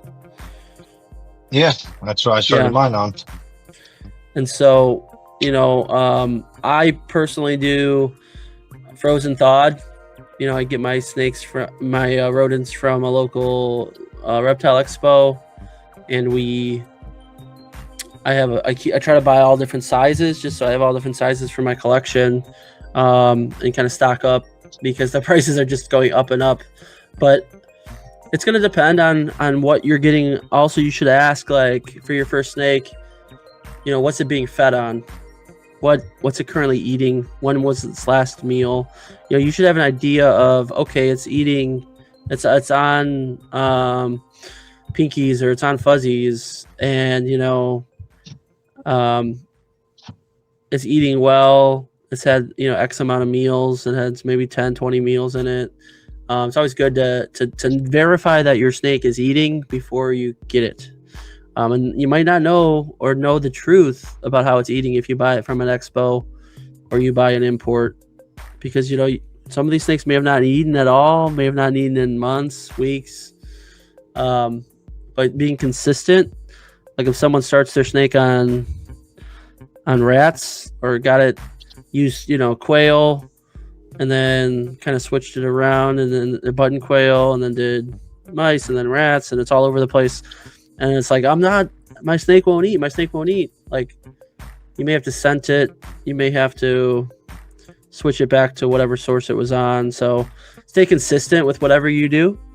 And that information is important. But I like the mice as well. Even some of my bigger chondros, I just do adult mice. I have a couple that that do get rats. But like small, like weaned rats. They're not big enough for like a small or a medium rat. But there's discrepancies too. People say different.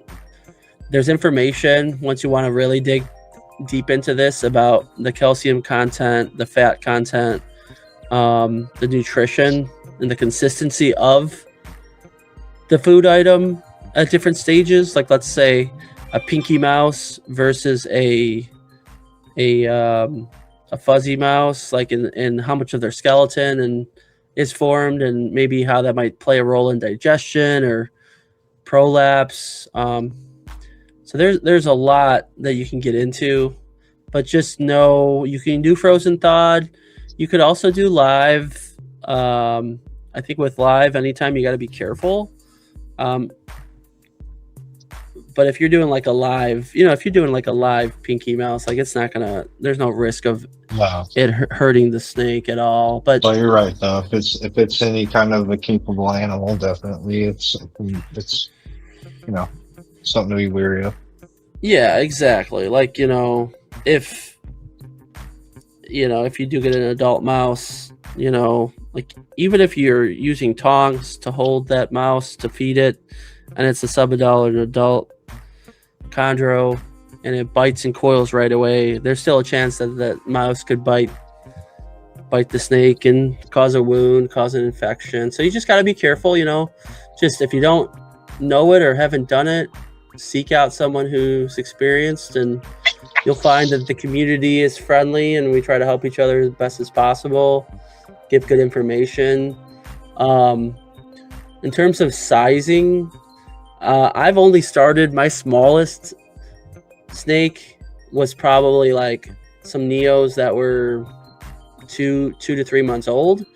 But what do you start with your, like you hatched some Jayapara yellow neonates. What was the very first size? They were Sarong Lira. Or Sarong Lira. And yeah. What did you first start them out? Like red hot mice, or what size?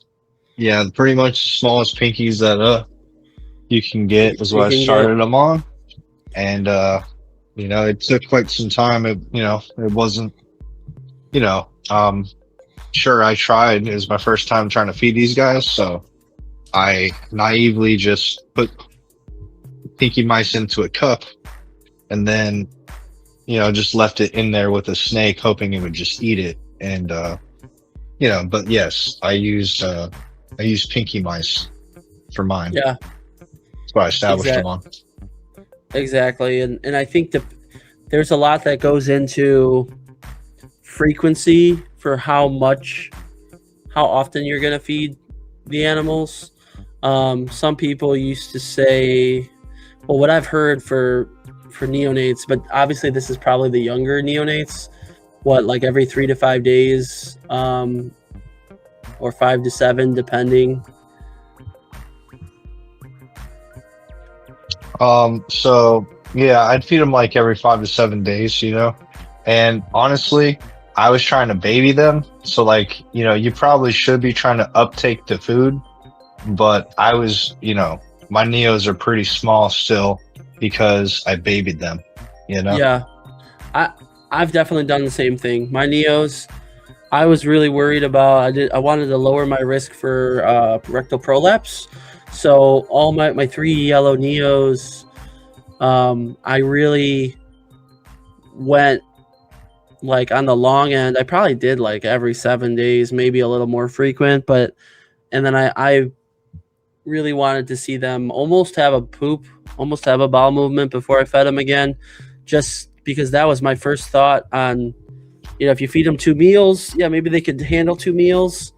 But like if you're going for like the third feeding and you haven't seen a poop, then that could be too much or too fast for the chondro.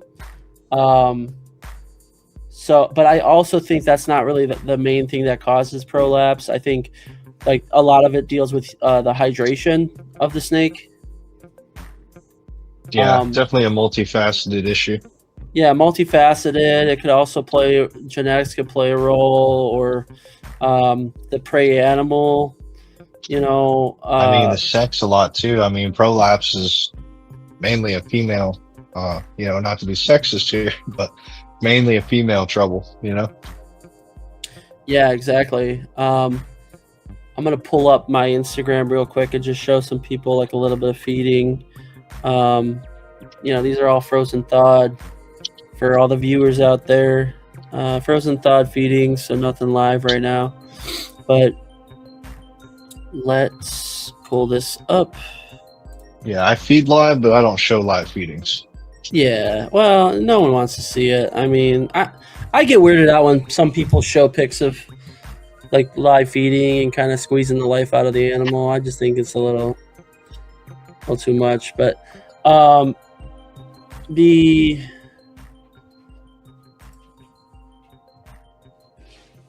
that doesn't show the actual bite. Let's see. I have a. Oh, yeah. This female either has eggs or follicles, Yeah. Hey, man, I'm rooting for you. I want to see some good clutches. I'm gonna go through here because we have all this laid out for everybody, and a place to discuss within Chondro Hub. So there's links to like Spider Robotics, thermometers. There's information on feeding with links to some different suppliers. I got a video here I posted. This is one of my neos, and I'm just feeding a pinky. I believe it was a pinky. I gotta see what it was here exactly, but I'm literally kind of dancing, trying to get the neo interested. I want to see long tongue flicks and it like really smelling, and then eventually you can make erratic movements and kind of dance the rodent around for it to strike. Now you can see there it kind of spun because this doesn't have a stabilization, but the chondro kind of flipped himself, and that can happen with those that happens. Yeah, but see, he'll bite a little bit, he'll smell it, I'll kind of give him a little bit of a kiss, and then I got him to open his mouth, I got him to bite, now he's wrapping, I'm tugging, and then I just leave him alone, and boom, now he's coiled. He's gonna eat that pinky. So I've got some videos on here. I've got some resources for the mice, and then there's also some really good information. Bill Stiegel has a video, and this is gonna be way advanced people about like assist feeding, but there's some Rico videos. Rico was amazing for the hobby, RIP. But man, you could just see his setup, his room at Signal Herp, but he's got really helpful information about how to feed neos and get them going, and you can kind of watch what he does, different techniques he has for erratic movements. and dancing, getting the snake interested. Some people try to like provoke the animal, tap it, get it to do defensive strikes, and now Yeah, that's how I had to do it. yeah, and once again, you know, yeah, if you bred your own neos, this is what you probably have to be doing. But if you're buying a snake, that snake better be feeding well, and you know, especially if you bought a captive bred from someone who's reputable, like they should not be selling you a snake that's hard to get eating. Um, this might be more useful for if you do somehow get a neo that won't eat. These are great resources, so it's all listed here in the site. I got some videos more about like me feeding and stuff, but a lot of good resources. And I think, do you have any notes on sizing?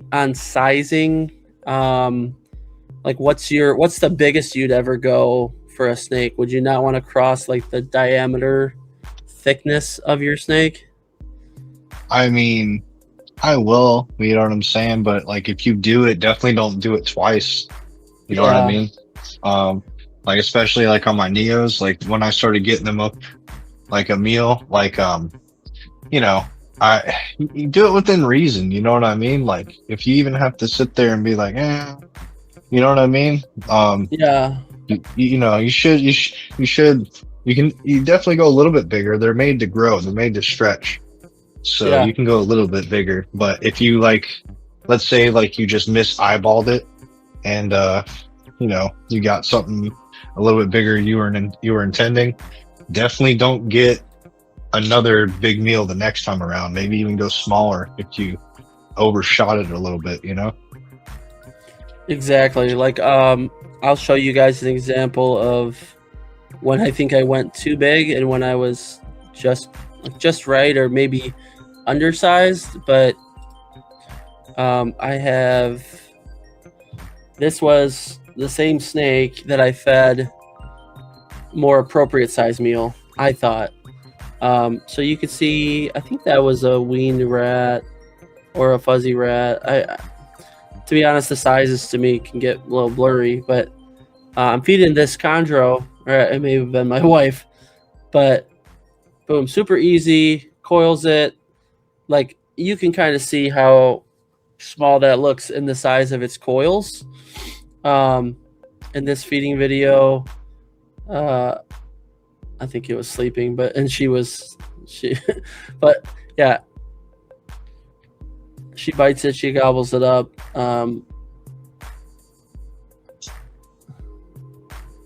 So that was the first, well, not the first feeding, but the one I wanted to show. And then this next one is going to be me where I thought I overfed it, where I went too big. So you can see this video, and this definitely was I think a small rat, and it just looks giant compared to the snake. But she took it down, but I didn't do that same size again. So I will say I learned from that, and I was like, okay, maybe that's a little too big. She stretched out. I didn't want to risk it because that could definitely maybe risk a prolapse. I don't know, but I don't want to go down and risk it. So this would be an example that I would say was too big, but the snake did okay. But I like to use the rough diameter, you know, as a rule of thumb, with some wiggle room in there. But yeah, so I think now we're on to the last part, which is just a couple notes and tips, and you know, I'll just kind of read these off and let's just kind of go back and forth. I would say consistency matters. Whatever you're doing, guys, like stay consistent, keep your temps, keep your caging, keep whatever prey items consistent with the snake. If you keep altering and changing things up, you're really going to confuse that chondro. You're going to make it harder for it to adapt and settle in and be comfortable. And you keep changing stuff around, it's going to stress out the animal more. So try to be consistent. Observing observance is huge. I would say really look at the snake and how it's behaving before you make a change. Um, if you see that it's always on the cool side of the enclosure and it's never under the warm side basking or in the hot part, recheck your temps. Maybe it's too hot. Maybe there's something going on with the snake. And the quarantine process, even if you get a captive bred, and don't throw it right away into your collection. Keep it in a separate area, nito swab it, really treat it as if it could be sick, because you could still get nito from captive bred breeders. So swab your animals, test them, quarantine them, have good biosecurity, don't cross-contaminate. I like to document. I don't document everything, but I will mark feedings for sure. Keep track of my feeding schedule or when they do eat. And then sheds, I'm only really looking for a full, complete shed. I'm not, right now monitoring how often they're shedding, but my goal is just a nice one single piece shed. I know that it's nice and humid. If it's getting good sheds, I'm happy. Growth rates, I would say don't worry at all about weights at all, guys. Like, unless you're more advanced and you're getting into breeding, knowing the weight of your chondro, I don't think matters at all, at least at this portion of your journey. I don't weigh mine. Yeah. And I would just, ask questions. Like, you can post questions on the forums. The thing that really bugs me is, like, there's some huge groups on Facebook, and people are just mean on there, like, or they're not all mean. It's just for new people. When I see they post, you'll get good, helpful information, but you also get a mixture of people just kind of being snarky or being rude to people, just seriously asking questions and wanting help. And I don't like that. I want to see constructive criticism. I want to see people helping each other grow and be positive, and give them the information and give them the rationale for why it might not work. We see a lot of people post about, like, oh, I'm doing a bioactive, or I just got this snake and it looks sick. And it's like, don't come off as rude. Don't come off with a snarky comment. Just give them advice and give them, like, direction on how to get better or what to do. Or just don't comment, man. Like, I just hate it when people can be negative and bring each other down. But ask questions, reach out to people. I think sometimes, guys, find somebody in a Facebook group or on a forum or on Chondro Hub and just chat, DM them one-on-one. And, some people will give you their time, which is valuable. And they'll just say, hey, this is what I run, this is what I use, this is what I recommend.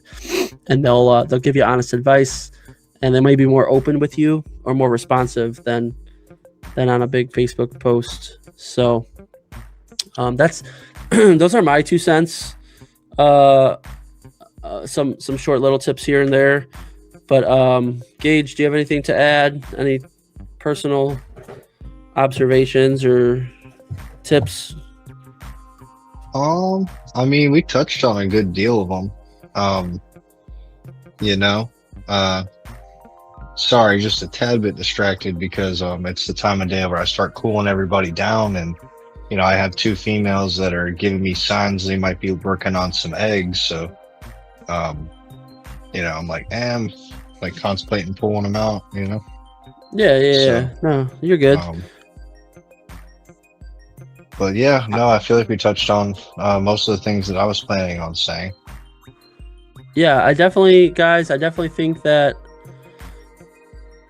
chondros are actually one of the easier species to keep. Like, once you know the parameters, they are low maintenance. They are pretty badass. It's just there's other things about them that make them a little harder. And so to be successful, do your research, study up on the species, know know about nidovirus, know about biosecurity, know about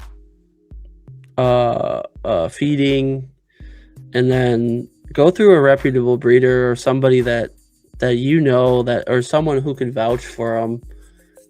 Don't just buy that. You see an ad for like a $250 Biak on Craigslist or something, and the person's just like, yeah, I'm done with this snake, or rehoming, and maybe you're getting a nido snake, maybe you're getting a snake that's sick with something else, maybe it's not eating well or it prolapsed. Go with someone who really is passionate about it and focused on education and knowledge, and wants to give you the appropriate advice and information to be able to keep the animal, enjoy the animal, and give it its best life. So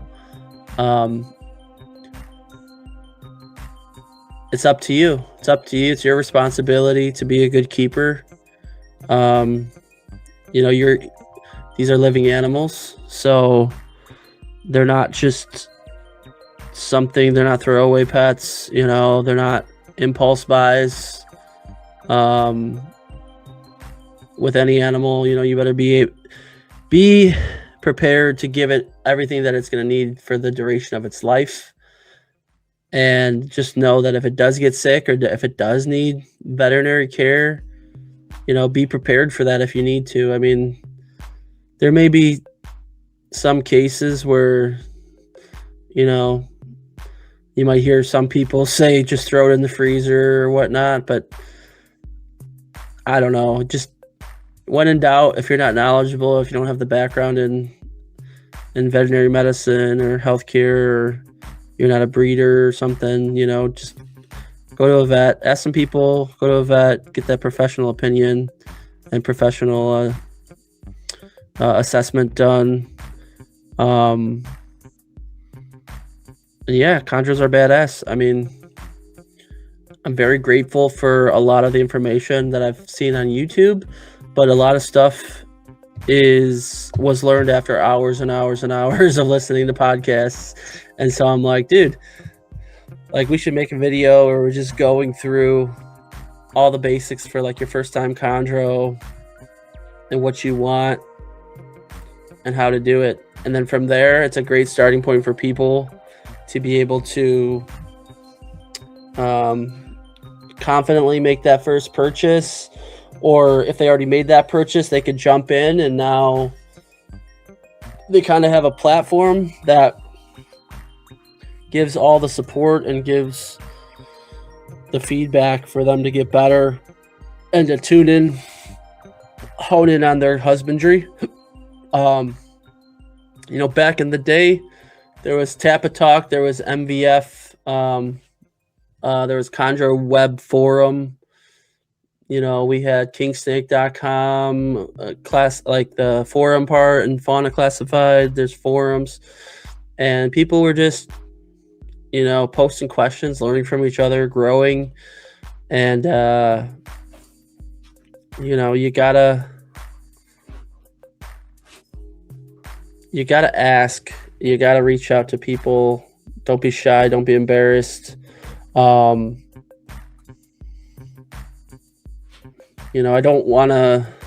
want to see more. My biggest goal is I want to see more people with chondros. I want to see arboreals more popular at expos. I want to see some better prices for some of these snakes, because I think as more people produce and they're successful with them, and more people get into the arboreals, we're just going to have a better market, a better network. We're going to see diversity in the animals. Like, I love the localities, so I want to see more captive bred localities being produced. I want to see people enjoy them and be able to afford them, with the right circumstances. You know what I mean? Like, I don't want to say that, like, chondros are priced for a reason, but I've seen prices change and go up, and I've heard people say prices have went up on certain types of chondros, and it may not be justified, or it may just be how the market is. But regardless, if you really do your homework, you can get into a chondro for a fair price. If you can't afford it right away, give it a few months, save up, or work with your breeder. I bought from a breeder who did a payment plan on the designer. If you want to you could find, there's some people with some great price snakes, like a captive bred Aru neonate. You can find, I think there's some people selling them for almost just barely $1,000, which I think is a very good fair price for a captive bred snake. Now you compare that to other species, what could $1,000 get you? I mean, I don't know, because ball pythons could be still pretty expensive, boas could be pretty expensive, but a real quick run through, guys. Let me just say this and get this out there. So, like, let's say I'm gonna pull this up too real quick here. All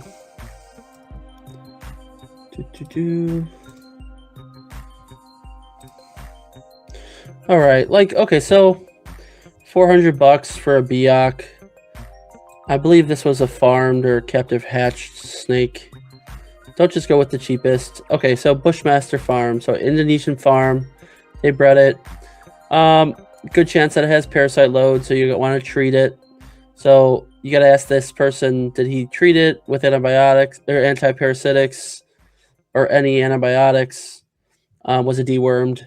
Because good chance it has worms.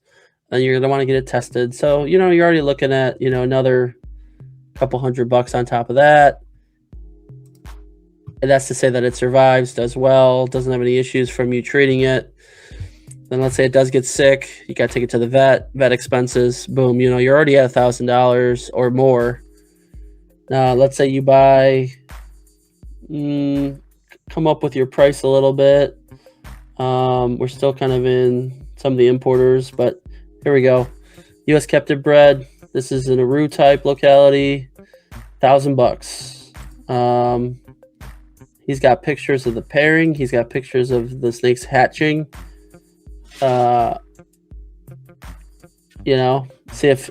Just reach out, see if they include a nido test or test it. And probably snake does not have parasites, does not have worms. Likely will test negative for nido. And now you're already into a much easier process. Probably going to get the snake feeding well. That it's already feeding well. So sometimes it's better to just hit that $1,000 mark and spend the money, or just wait a little bit longer to afford it. Same thing with some of the other snakes you might see.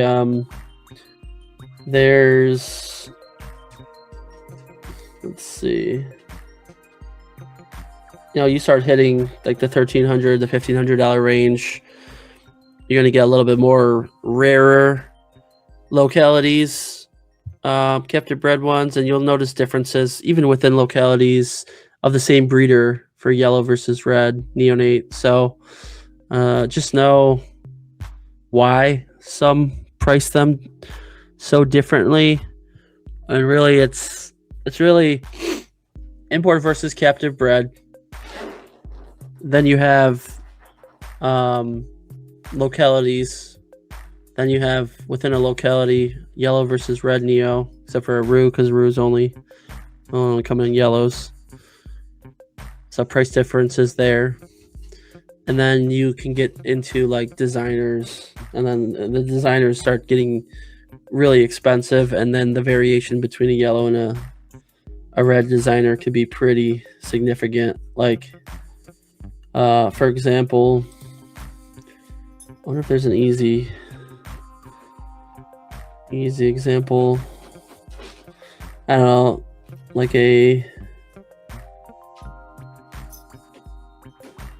sometimes there's a good example where they're two, like one clutch a design. Okay, like Texas chondros right here. So Mark Hager, he's got a calico slash Lyra designer.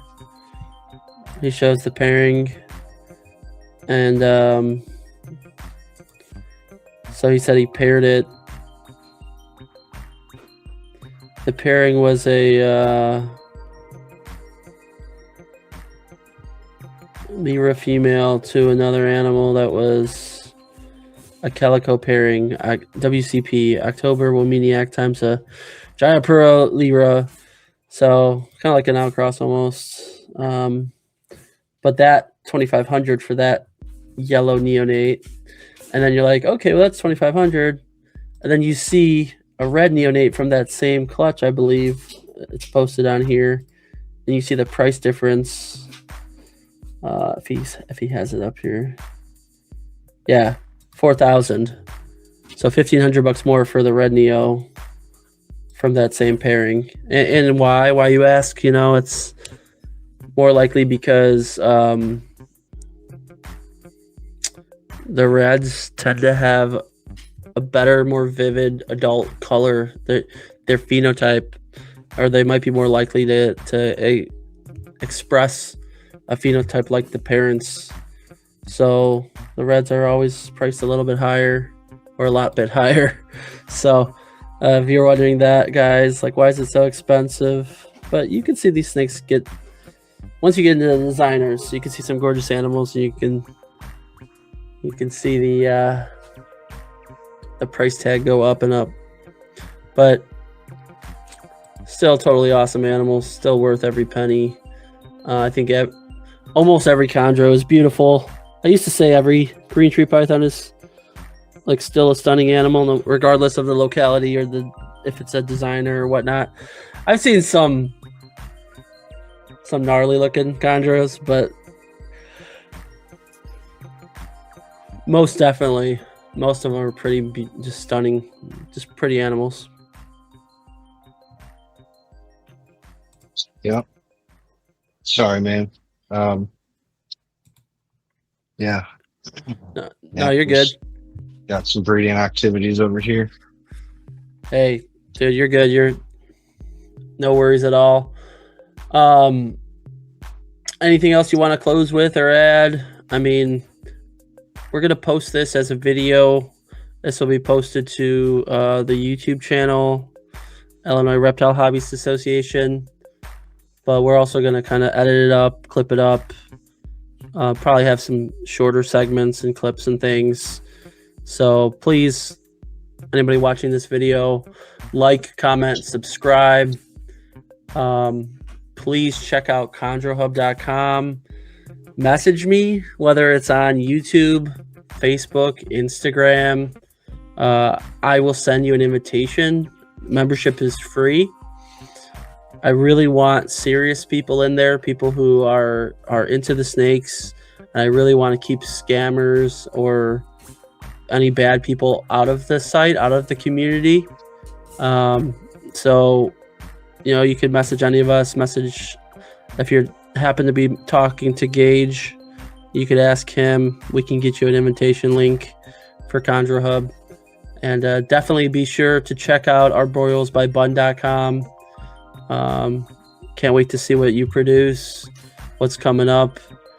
And we are pretty helpful people, so, you know, feel free to reach out if you have questions. Every Thursday, we run a live chat room on Chondro Hub where people can just come in and chat about snakes, about their chondros, new acquisitions, breeding, whatnot, you know, issues that came up. And then this podcast, we're pretty much going to be trying to start airing it, I think, on Wednesdays, where we were talking about possibly. And we're very happy to entertain ideas or topics. If anyone has, you know, certain scenarios or content that they want or need, you know, let us know, and we can definitely work on putting some content out there. The biggest goal is to give value to the community and do stuff that's different and not just repeat, what other podcasts say or do. That's one thing that I, don't one thing that I don't like about some of the famous podcasts is like, yeah, there sometimes can be good content, but a lot of times they just kind of repeat the same damn thing, and they're not giving new information or going over new topics for people. And that's why I'm big on education. I'm big on information and sharing, and I want to see different topics, novel ideas, things that haven't been covered, and I want to give value to people, spread the good word, help out when I can. People have helped me when they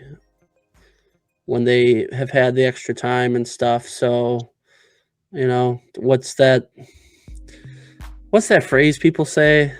I don't know, just put the positive energy out there is all.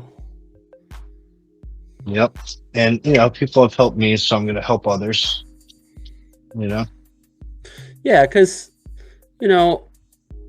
you, with any hobby, with any snake, with any type of reptile, you're going to have breeders who care a ton and they're super interested in the animal and about, the quality of its care and making sure that you're set up for success.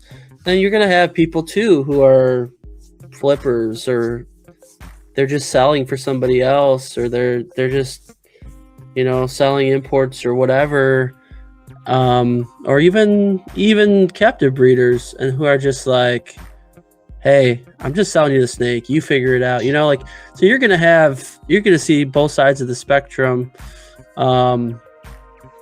in terms of super helpful and not helpful at all, or you could potentially run into it where you have a breeder who's helpful, they make the sale,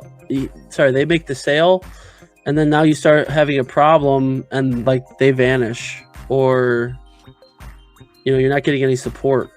So that's why it's huge to know your breeder and to know that they're credible and they got a good reputation. So reach out to people, network with people, talk with experienced keepers, and then check out the breeder directory. Yeah. DM people. Yeah. DM people, and just do the most you can, because that's only going to help you enjoy these animals more. And if you're successful and you have an awesome pet, or you have a cool breeding project that you get started, and you like just go down the rabbit hole, get addicted, and you just like you go from 1 chondro to 3 to 5 to 10 to 15, like to whatever. Now you're part of the community, and now you're in it. You're in the thick of it, and that's awesome. So we want to see more people keeping, want to see more people breeding and breeding successfully. And hey, but yeah, I think that's all I have for this episode.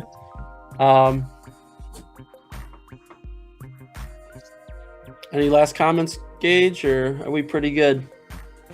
Yeah, if anybody has any questions about how I'm keeping them, or any links about the setups that I'm doing, because you can pretty much order most of it off Amazon, you guys can feel free to ask me about that, and I have no problems with helping you out with that information or any other questions you might have. And also, you guys, if you haven't yet, you should join chondrohub.com. Yes, definitely, guys. It's free. There's good people on there. I'm basically bringing back the old school forum vibe, but with the new features. So picture, the best of what you had back in the day with MVF forum, Chondro Web forum, King Snake. But now the format is almost like its own Facebook, but you could sell, you could post, classifieds. You could have structured, curated content. So please check it out, and just reach out to me in general if you have any questions too. About anything. Like I said, I'm a little bit newer to chondros, but I got 7.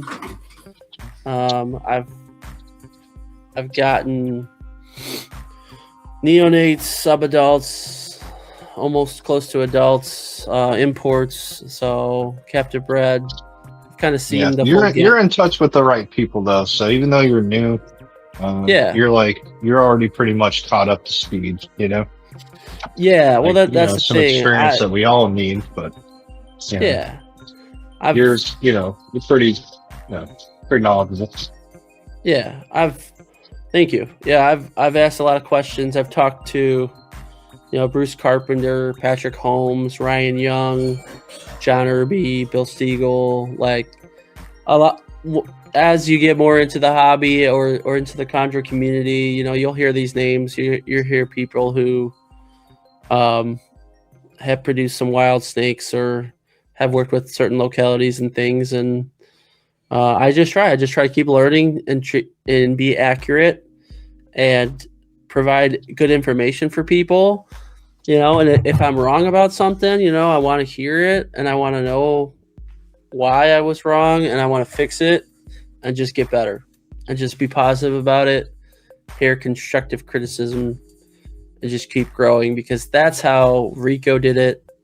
That's how we get a stronger community, a stronger hobby, and that's how we make cool snakes, man. That's how we get more of these animals out there, accessible to people, and more people to enjoy them.